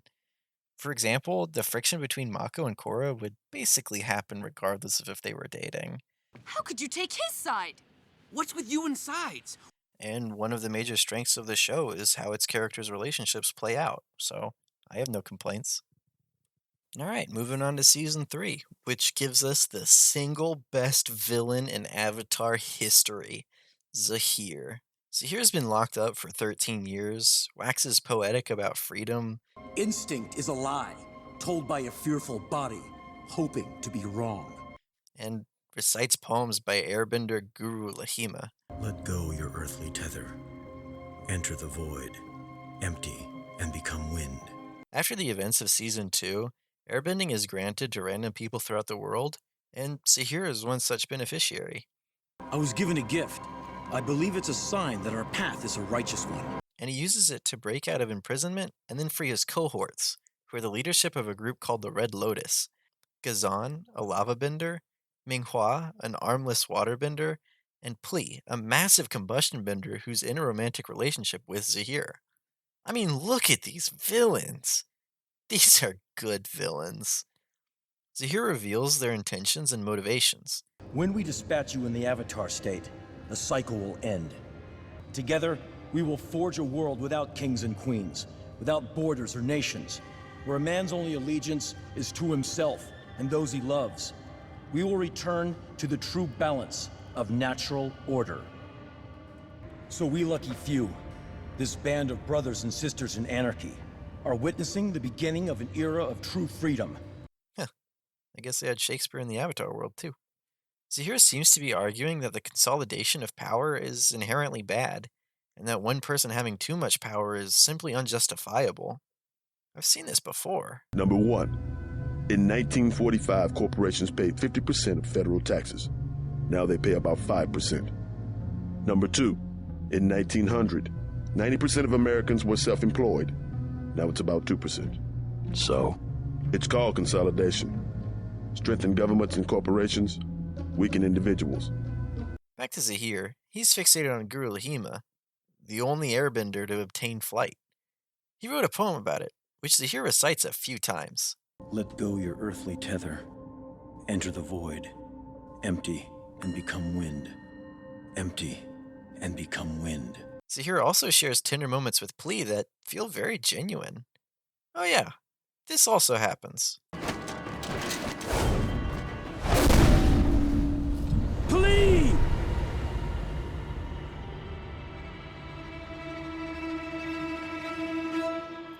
And of course that means he doesn't have those pesky earthly tethers anymore, and awesome. Zahir is a good villain because he's ruthless, spiritual, and a true believer in his stated goal of anarchy. He sees himself as a hero, and even though we obviously don't and shouldn't see him as one, it makes sense why he would.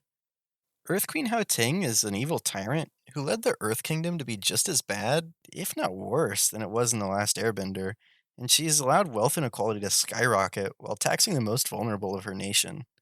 She also secretly kidnaps all the airbenders she can find in order to conscript them into a new military force, lying to Korra and Tenzin when they come round looking for airbenders to join the fledgling air nation.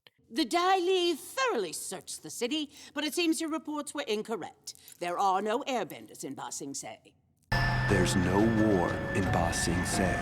So when Zahir does this,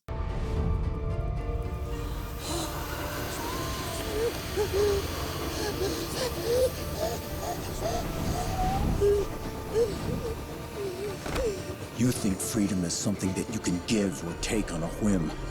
But to your people, freedom is just as essential as air. And without it, there is no life. There is only darkness. we're not exactly expected to shed a tear for her. Zahir manages to kidnap Bolin and Mako, but he doesn't kill them.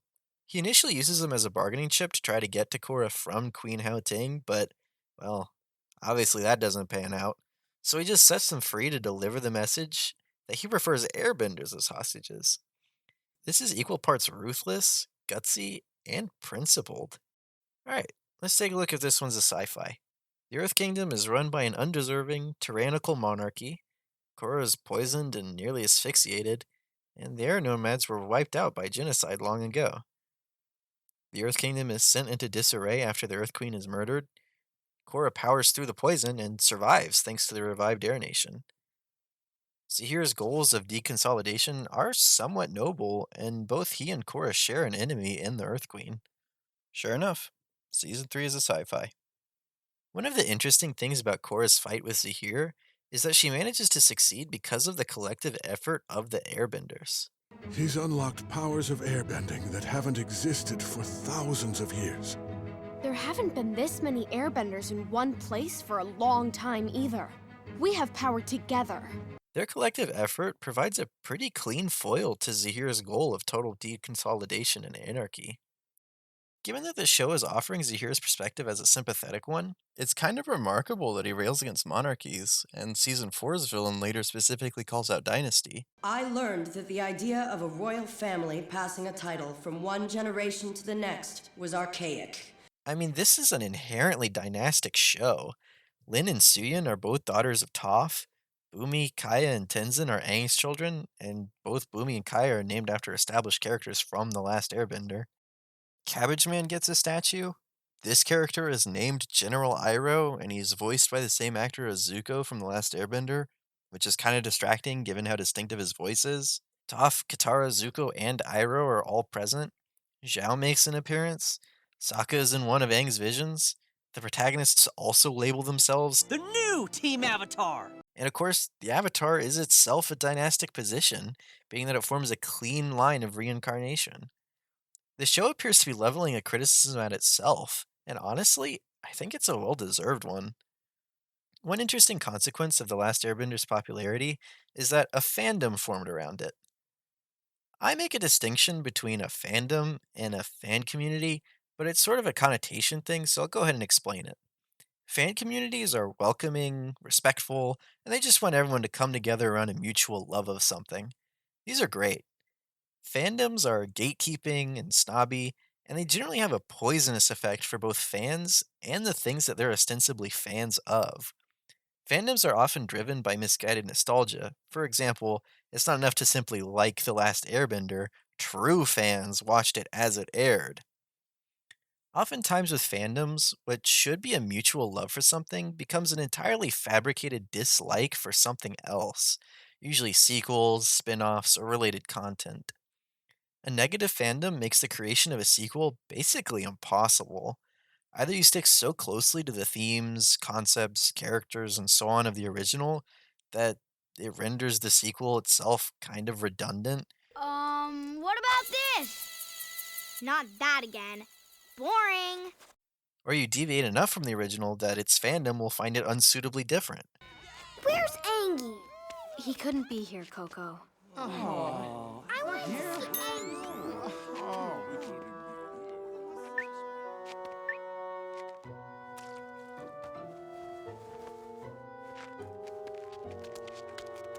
As for me, I say that if you're going to make a separate story, I think you should make a separate story.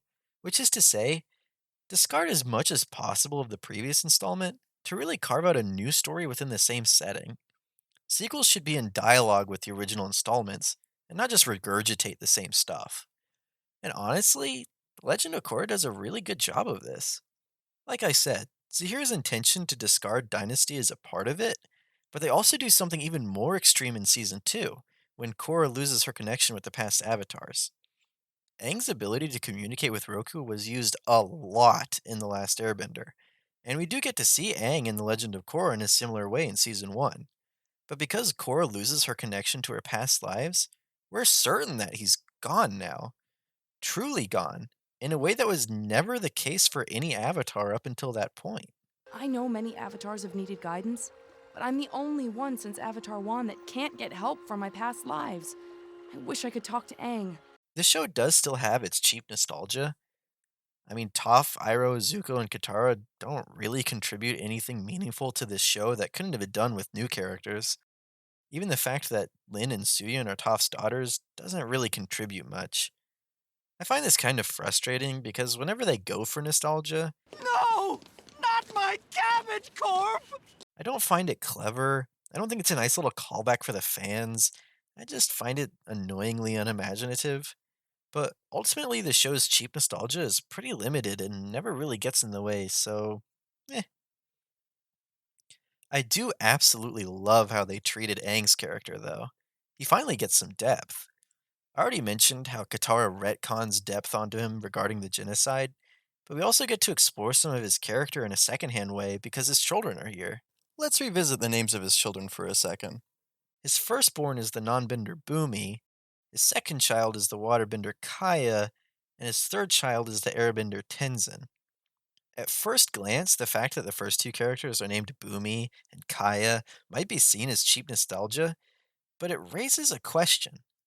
Why isn't Tenzin named after an established character? And here we get an early indication of what the show's going to do with Aang's character.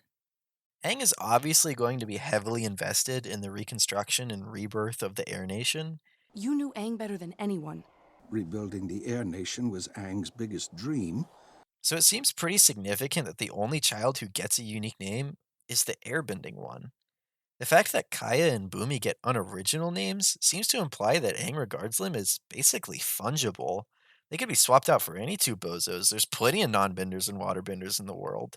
But Tenzin? Precious Tenzin? He's the future of the Air Nation. Similarly, the fact that Tenzin is the third and last child implies that Aang was just going to keep going until he finally got an air bender. The bottom line here is that this isn't exactly rad dad behavior, and Kai and Bumi out and say so. I wish I could be as good a father as Dad was to us. Tenzin, your problem is you're exactly like Dad. He was so focused on doing his duty that he never had time for us. He always had time for you, though. His precious little airbender. We also learn that Aang founded the United Republic on Earth Kingdom territory, and it wasn't exactly a popular move. As you all know, after the 100-Year War, Avatar Aang, along with Fire Lord Zuko, stole Earth Empire land and formed the United Republic. The show even uses Tenzin as a proxy for someone nostalgic about the past, putting his heroes on a pedestal that they frankly don't belong on. I've worked so hard to celebrate Dad's legacy that I may have overlooked the parts of him that were less than ideal.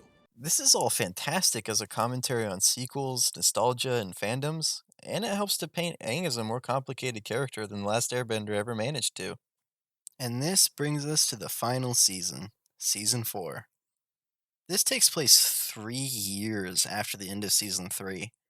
Korra struggles to recover from the trauma that she received at the end of Season 3, and even after regaining the ability to walk, she's haunted by the specter of herself from her fight with Zahir. The villain of the season? Metalbender and Lady Hitler Kuvira. She actually appears as a supporting protagonist throughout Season 3, and she only gets a name near the end of it. I owe you my life. Thank you, Captain. You can call me Kuvira. This helps to cement her as a person that exists outside the boundaries of the story, and it helps to make the world feel more real. After Zahir threw the Earth Kingdom into anarchy, Kuvira steps up to unite the states in her new Earth Empire. Along for the ride are Bolin and Varric, who believe that what Kuvira is doing is right. I found the show's treatment of Kuvira very compelling. She's a grounded character with relatable feelings, capable of manipulating people easily, and she's clearly a fascist, but she also clearly understands what makes fascism attractive to people. By the end of the season, she's got an enormous mech with a big frickin' spirit laser on it.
Awesome.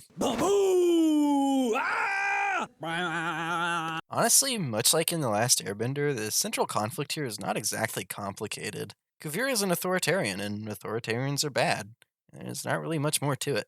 As with previous seasons, I am entirely glossing over the other themes that it touches on, and I'm just focusing on the central one, and there isn't much to say there. Oh, but this season does also include easily the worst episode out of either Avatar series. Episode 8, Remembrances. It's a clip show episode.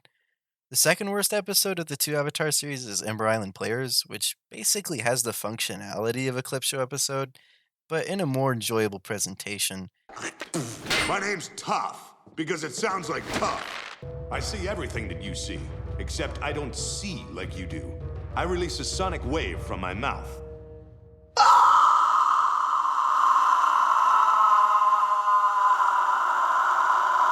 There. I got a pretty good look at you. And that one at least does manage to fit in some story beats of its own. I'm not really sure why clip show episodes are made. It's not like anyone who actually wants to watch the clip show episode hasn't already seen the show. This intermission is the best part of the play. So anyway, is Season 4 a sci-fi? Well, the Earth Kingdom's in shambles. Korra is haunted by her past traumas. Korra comes to terms with her trauma. Do you think you're finally able to forget about what Zahir did to you? No. But I am finally able to accept what happened, and I think that's going to make me stronger. And Prince Wu abdicates the throne. And Kuvira is a fascist, yet still very human. The emergent democracy in the Earth Kingdom is somewhat a realization of Zahir's goals.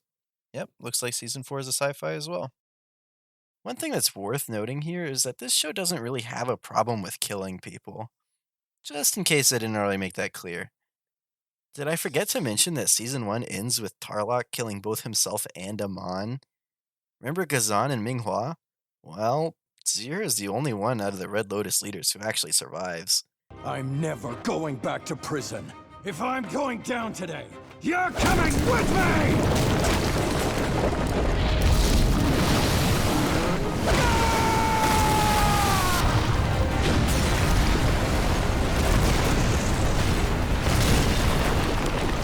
The show also gives mooks the mook treatment. Remember this from the laser montage? Yeah, the shot just before shows people in that outpost spotting the mech. They're dead, there's no two ways about it. Unlike The Last Airbender, it doesn't feel like this show is awkwardly dancing around the fact that fights are typically pretty lethal. Last Airbender had a huge stakes problem, but The Legend of Korra absolutely does not. And it's not just the fact that people die. Remember the constant and pointless fake-outs from The Last Airbender? None of that here. Remember how characters don't change? Even Aang, who literally dies but doesn't seem to mind? Well, Korra loses her bending in Season 1 and feels like a failure, and it looks a heck of a lot like she's contemplating suicide here. She's also almost murdered at the end of Season 3, and it's a trauma that haunts her for years. We watch Korra become depressed right in front of our eyes. This is a show with stakes and consequences. Really, this show has no problems with really bleak moments at all. I'd say it's ultimately a very optimistic show because it presents the world as trending towards moral uprightness, but it definitely leans into the notion that it's darkest before dawn.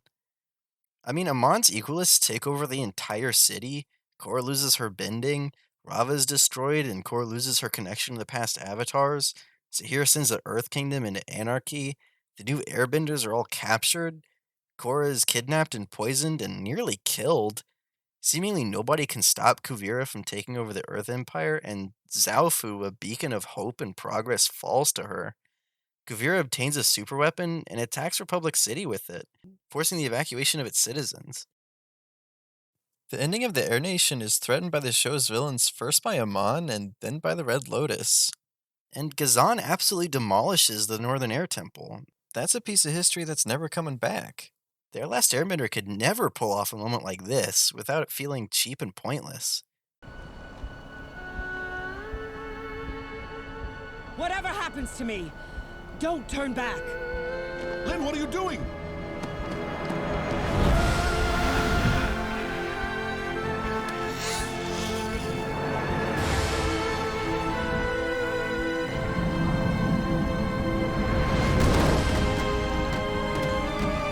Or this.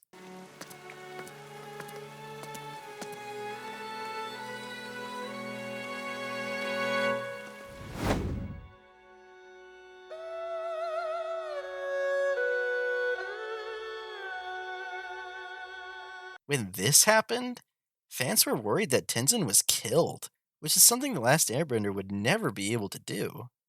We even get a very direct tonal contrast between the two shows. In The Last Airbender, the birth of hope after crossing the Serpent's Pass is emotionally reinvigorating for Aang. In The Legend of Korra, Rohan's birth prompts this remark. More airships are coming. Everything's not gonna be fine, is it, Daddy?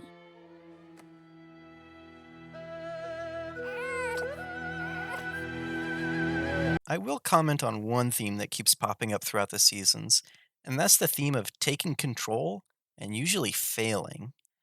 Korra frequently comments that she feels her life is not something that she can control. Things are more out of balance than ever now. Nothing's changed. Accept what happened to you. Don't fear what might have been. I have no control! Don't be afraid. Hold on. After I was poisoned, I would have done anything to feel in control. Zahir's attempt to free the world of tyranny resulted in a power vacuum that Kuvira took advantage of to become a fascist aggressor. And it's implied that Kuvira's motivation was to exert control over world events after feeling helpless and out of control in her own life. And even Milo gets significant screen time attempting to take control of people and animals around him. Remember, Jinor is in charge. I answer to no man or girl, even if she does have tattoos. Milo. Now let's move out, soldiers. Look to your left. Look to your right. One of those people will not make it out of here alive. Including trying to control his own image. When Korra gets here, I bet she's not even going to know who I am. Why is that? Because Milo the boy has turned into Milo the man. Right. You're completely unrecognizable. Season 2 gives us further examples of trying to control image, particularly through Bolin's seemingly earnest interest in Ginger, who in turn is only interested in Bolin insofar as it helps their public image as movie stars. Varric actually connects the power of public image to the power to influence people. And you're a star! People love stars! Stars tell them what to think and how to act. Bolin, have you ever tried to force a monkey marmot to ride a bicycle? Not that I can recall. Of course you haven't! You can't force monkey marmots to do anything! They got to want to do it themselves. Right. There's an apathy in the public that underlies all of the problems that arise in this show. People don't care what happens, they just want distraction. And this is a theme that can be seen almost everywhere in sci-fi dystopia. The show doesn't just target apathy as a source of societal ills, though. In Season 2, Korra takes a "you're either with me or against me" approach to complicated issues. What's with you and sides? Why do you always think I'm working against you? Well, you're not helping me. Which causes her to accuse Mako of taking sides when he really isn't. At another point, though, Mako brings his non-confrontational approach to an unjustifiable extreme. When Unalaq invades and occupies the South Pole, Mako reveals himself as an unthinking centrist when he suggests that the Avatar should remain neutral and not take a side. Maybe you should sit this out. What? I just think having you there blatantly supporting one side will only make things worse. You could at least try to seem neutral. I'm not neutral. The show correctly identifies partisanship and false balance as critical issues that impede a society's ability to function. I'll also go ahead and talk a little more about some of the characters in The Legend of Korra. In The Last Airbender, we basically had the Aang gang consisting of Sokka, Katara, Aang, and later Toph and Zuko. They had some allies who'd pop up from time to time, especially Suki, and all of these characters are teenagers. Azula, Mei, and Ty Lee are also all teenagers. Other than Iroh and maybe Zhao, the adult characters who showed up were little more than symbols rather than complete characters. In The Legend of Korra, we don't really have a protagonist group that's as clearly defined as the Aang gang. I mean, there are the Fire Ferrets consisting of Korra, Mako, and Bolin, but that specific trio doesn't really remain cohesive throughout the series. Even if we attach Asami to the Fire Ferrets, there are still lengthy stretches of time where characters will act alone, or in pairs, or in just different groups. Then there are the adults. Tenzin and Lin are major characters throughout the whole series, and Tenzin's siblings Bumi and Kaya have a significant presence throughout seasons 2 and 3. In addition to giving the adults some complexity and real interactions, which I've already touched on, they give them moments that are really humanizing. Tenzin is portrayed as being the serious one. Were Tenzin and his siblings this crazy when they were kids? Kaya and Bumi certainly were, but Tenzin has always been rather serious. Mother, please. And that is his default state. Varric is looking for you. Something about wanting to borrow a glider suit to fly off the tower? That doesn't seem like a good idea. But there's also a warmth to him, and there's pride. Focus, Korra. Focus. I am focusing. No talking. Feel the energy of the universe. Okay, I feel it. Korra, really? I'm trying to concentrate here. What's going on with you? First you're blaming Milo, then Kaya, now me. Well, nothing is feeling right to me. How did you first get into the spirit world? Let's try that. Well, actually, I've never been into the spirit world. And internal conflict. The show also gives the adults backstory, maturity, and comedic beats, sometimes all rolled into one. Anyway, Pema didn't steal me. Lin and I had been growing apart for some time. We both had different goals in life. Why am I even telling you this? It all happened a long time ago, and we've moved past it. Apparently Beifong hasn't. What do you mean? Of course she has. Anyway, this is none of your business. Lin is holding a grudge from decades past that estranged her from her sister Sue and mother Toph, and we see spite and anger.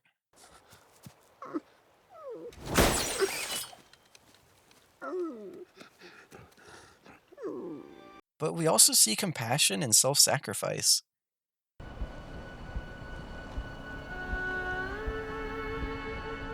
Whatever happens to me, don't turn back.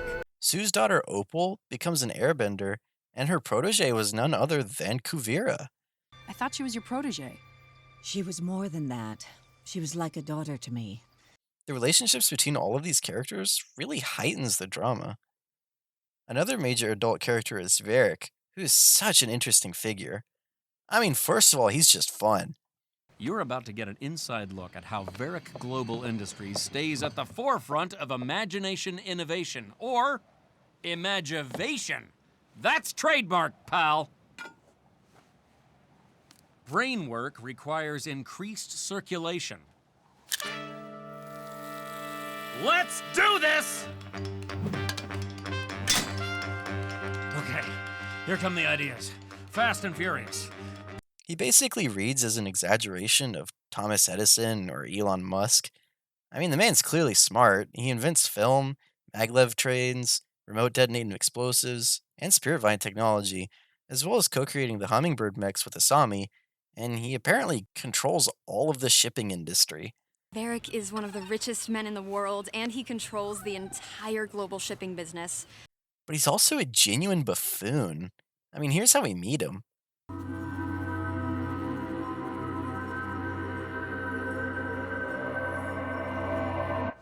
Did you see that? Levitation! It was a foot off the ground! Is that incredible or what? How does he do that? That's unbelievable. It looked like you were just sitting on a pillow. Are you saying I wasn't levitating? No? Well, why didn't anyone tell me? Now I look like an idiot! Swami, you're fired!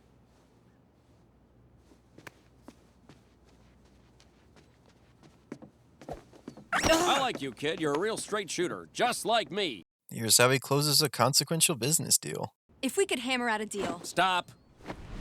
Look me in the eye.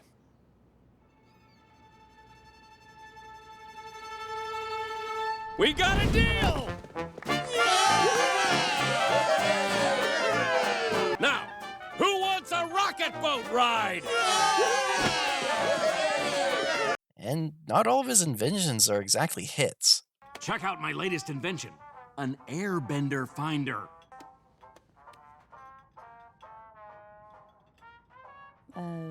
I think it's broken. It's not broken. She needs to airbend into it. How else do you expect the thing to work? Varric has brains, but he's still a fool who spends money wastefully and makes dubious decisions on a whim. He's also ruthless, hiring goons to attack Asami's shipments and frame the North.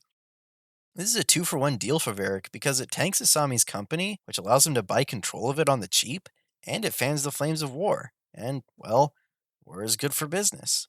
When his scheme is revealed after he hires goons to kidnap President Raiko, he gets thrown in jail, but it's a jail that he built, and it includes a luxurious cell for himself to be put in. In Season 1, the police find that Cabbage Corp has been supplying the Equalists with weapons, but Korra overhears Asami's father Hiroshi saying, "Luckily, the Cabbage Corp investigation has bought us enough time.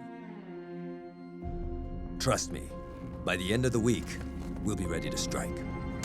When confronted, he says he was just talking business. This is all just a misunderstanding, resulting from the young Avatar's overactive imagination. My #1 competitor was knocked out of the game. It's providing me an opportunity to strike the market with a new line of Sotomobiles. It's just business. Though it is later revealed that he really did supply the weapons and frame Cabbage Corp. Given that the incriminating evidence, the phone call, is the same for both a crime and just business, the show makes the connection between both of Hiroshi's actions. The subterfuge that everyone considers a heinous crime, and typical capitalist practices that people won't even bat an eye at. This show deals with capitalism's excesses, foolishness, callousness, immorality, and conflicts of interest, and even gestures towards the military-industrial complex. Part of what makes Varric compelling is that, true to capitalist ideology, he acts in totally self-interested ways. He takes his assistant Zhu Li for granted, going so far as to force her to join him in prison after his arrest. Zhu Li's name is even reminiscent of Zhu Di, the name of the fungible Dai Li guides from The Last Airbender, suggesting how little Varric even recognizes Zhu Li as an individual. His attempted takeover of the Sato family's future corp is just business for him. And he befriends Bolin. Have you ever seen Republic City at night? Sure, I live here. Have you really seen it? No? And then turns him into a movie star, not only because the movies will make a ton of money on their own, but also because Varric uses the movies as propaganda to generate wartime sympathy with the South, thereby applying public pressure on President Raiko to join the war. Suyin says that she believes in redemption, which is why Varric shows up in Zaofu to work on the Maglev in Season 3. What are you doing here? Great question, Asami.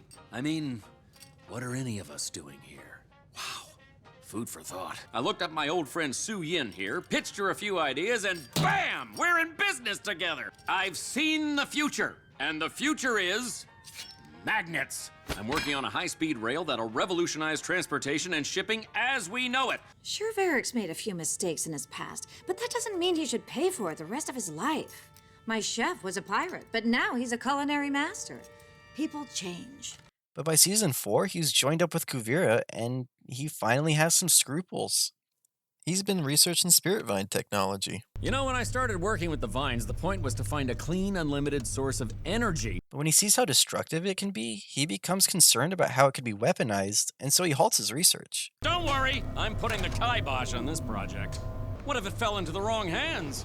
Since when does that matter to you? I know, it's not like me, right? Usually I look at a project like this and all I think is, wow, I can make a ton of money off this. But recently I've been having these strange feelings. Inside, it's like I'm concerned with others. And there's this nagging voice in my head constantly telling me what's right from wrong. I believe that voice is your conscience, sir. After obtaining a conscience, Varric is willing to blow himself up to prevent his research from being used improperly. Until this point, Varric has been a vague antagonist. After rejecting the capitalist ethos of self-interest, he becomes one of the protagonists. Initially, it seems that part of the reason Zhu Li puts up with Varric's abuse is because she's romantically interested in him, even though he barely even recognizes her as a person. Varric, you saved me. Of course I saved you. I can't clean this place up by myself! Grab a broom!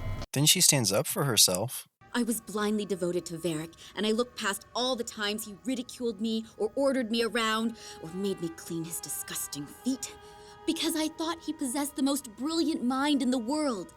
But when I met you, I realized I was wrong. Compared to you, Varric's a fool. Hey, come on, I'm right here. Varric, you mean the world to me, and I'm sorry if I hurt you in any way. Don't be so hard on yourself. Apology accepted. Now be a good assistant and man the assembly line. No! I am not your assistant anymore. If you want me around, you need to start treating me like an equal. Varric at least tries to make amends. I know we might not make it out of this mess, and I feel like there are some things I should tell you. I remember when I was a boy, I had an ostrich horse. Named her Mrs. Beaks. I loved old Mrs. Beaks, but I took her for granted. You'll have to finish your story later. And then he proposes to her. At the wedding, the show implies that the expected dynamic of a heterosexual romance is actually inversed in this relationship, suggesting truth in Varric's reformation. Hiroshi, by contrast, attempts to make amends with his daughter. At first, she rejects those attempts, returning his letters without even having opened them, but then she opens herself to the opportunity of forgiving him, and he partakes in humanizing interactions, such as playing pai sho with her. Like we used to. However, he can't disconnect his feelings for her from his capitalist mindset. You are the greatest thing I ever created. Although, like Varric, he does finally exhibit self-sacrifice in the end, it's hard to disconnect his sacrifice from selfish motivations, namely that he wants to be redeemed in Asami's eyes, and he still views Asami more as a thing that he created than an individual person. Whether or not he's redeemed by his sacrifice is, I think, open to interpretation. Going back a bit, Varric and Julie's marriage isn't the only romantic conclusion of this show. We also get an implied romance between Asami and Korra as they hold hands and appear ready to kiss when entering the spirit world in the final shot of the show. Queers are underrepresented and marginalized in media, essentially being erased from modern storytelling. I mean, both Avatar series together form almost 40 hours of story, including a veritable obsession with heterosexual romance, and this is the full extent of queerness that we get? Not even a kiss? On the one hand, I do appreciate that the show treats this moment as a non-thing, which is to say there's no big coming out reveal where characters become defined by their queerness alone. Korra and Asami are characters that we know and love, with complicated relationships with other people, ambitions, goals, trials, and hey, they also happen to be queer. Treating their queerness as normal, I think, can help to normalize queerness. I also appreciate that the show portrays sexual orientation as more diverse than just the binary of gay or straight.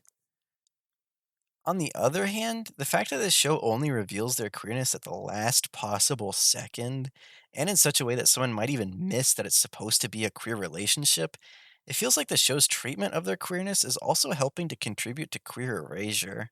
Here are two queer people who form a meaningful bond, and, according to the end of the show, there's romantic attraction between them, yet we don't actually see a queer relationship.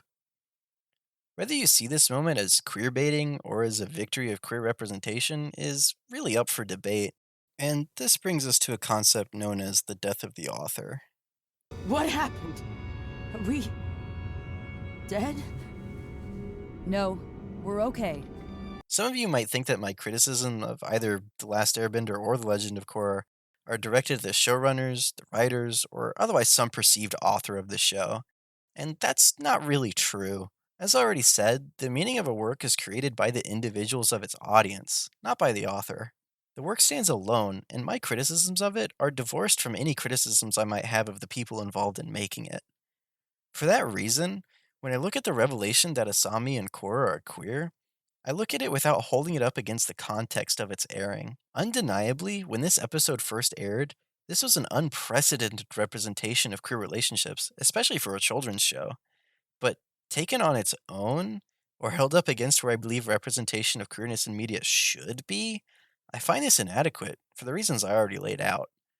This is also partly why I've declined to talk about how the show succeeds in other forms of representation, because I feel like it's at where it should be. See, I don't think an adult of your intelligence ought to be commended for simply, at long last, telling the truth. The basic argument that this deserves praise is that, as a product of its time, it's quite progressive.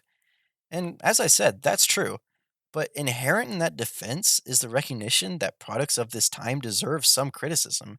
And how can we establish what it means to be a, quote, product of that time without making specific criticisms of specific products of that time? So, anyway, Is The Legend of Korra a sci-fi? Well, we have characters who engage with societal decay and personal trauma. They reinvent themselves throughout the story, and their personal growth reflects and informs the changing world. So, yeah, sounds like a sci-fi to me. I already said that I preferred The Legend of Korra's structure to that of The Last Airbender. The reason I prefer it is kind of reflected in this season or book names alone. In The Last Airbender, we have water, earth, and fire, which basically just reflect the video game style unlocks that Aang is going to obtain in each of them. In The Legend of Korra, we start with air, which is in the same naming style as Last Airbenders, but then we get spirits, change, and balance. The Legend of Korra is clearly trying to engage with some more complicated themes. And when you get down to the central conflicts presented by each show, The Last Airbender seems to say that big aggressive authoritarian empires are bad, and let's run that for 3 seasons. The Legend of Korra seems to say, how do we operate a functional society when there aren't any easy, unambiguous enemies to point to or scapegoat? In other words, The Last Airbender is about fighting to end a dystopia, which is fun and exciting, but then the question arises, okay, what comes next? How do we actually head towards utopia? And that's what The Legend of Korra is exploring. Once again, there's a lot that I really liked about this show that I didn't talk about at all. We do get an absolute feast of awesome fights again. Heck, I even enjoyed watching the pro bending matches. There are entirely not enough stories that feature superpowered sports. Alright, that's it. Thanks for watching. Our technique is about using your opponent's force against them. Think of the fan as an extension of your arm. A waterbender lets their defense become their offense, turning their opponent's energy against them. The first thing you must learn is that your weapon is an extension of yourself. You must think of it as another part of your own body. Break your opponent's stance. And when he's reeling back, you deliver the final blow. His own weight becomes his downfall. Literally. Your sword must be an extension of yourself. You turn your opponent's energy against them. I was able to learn earthbending, not just as a martial art, but as an extension of my senses. And the way Wan moves fire, he uses it like it's an extension of his body.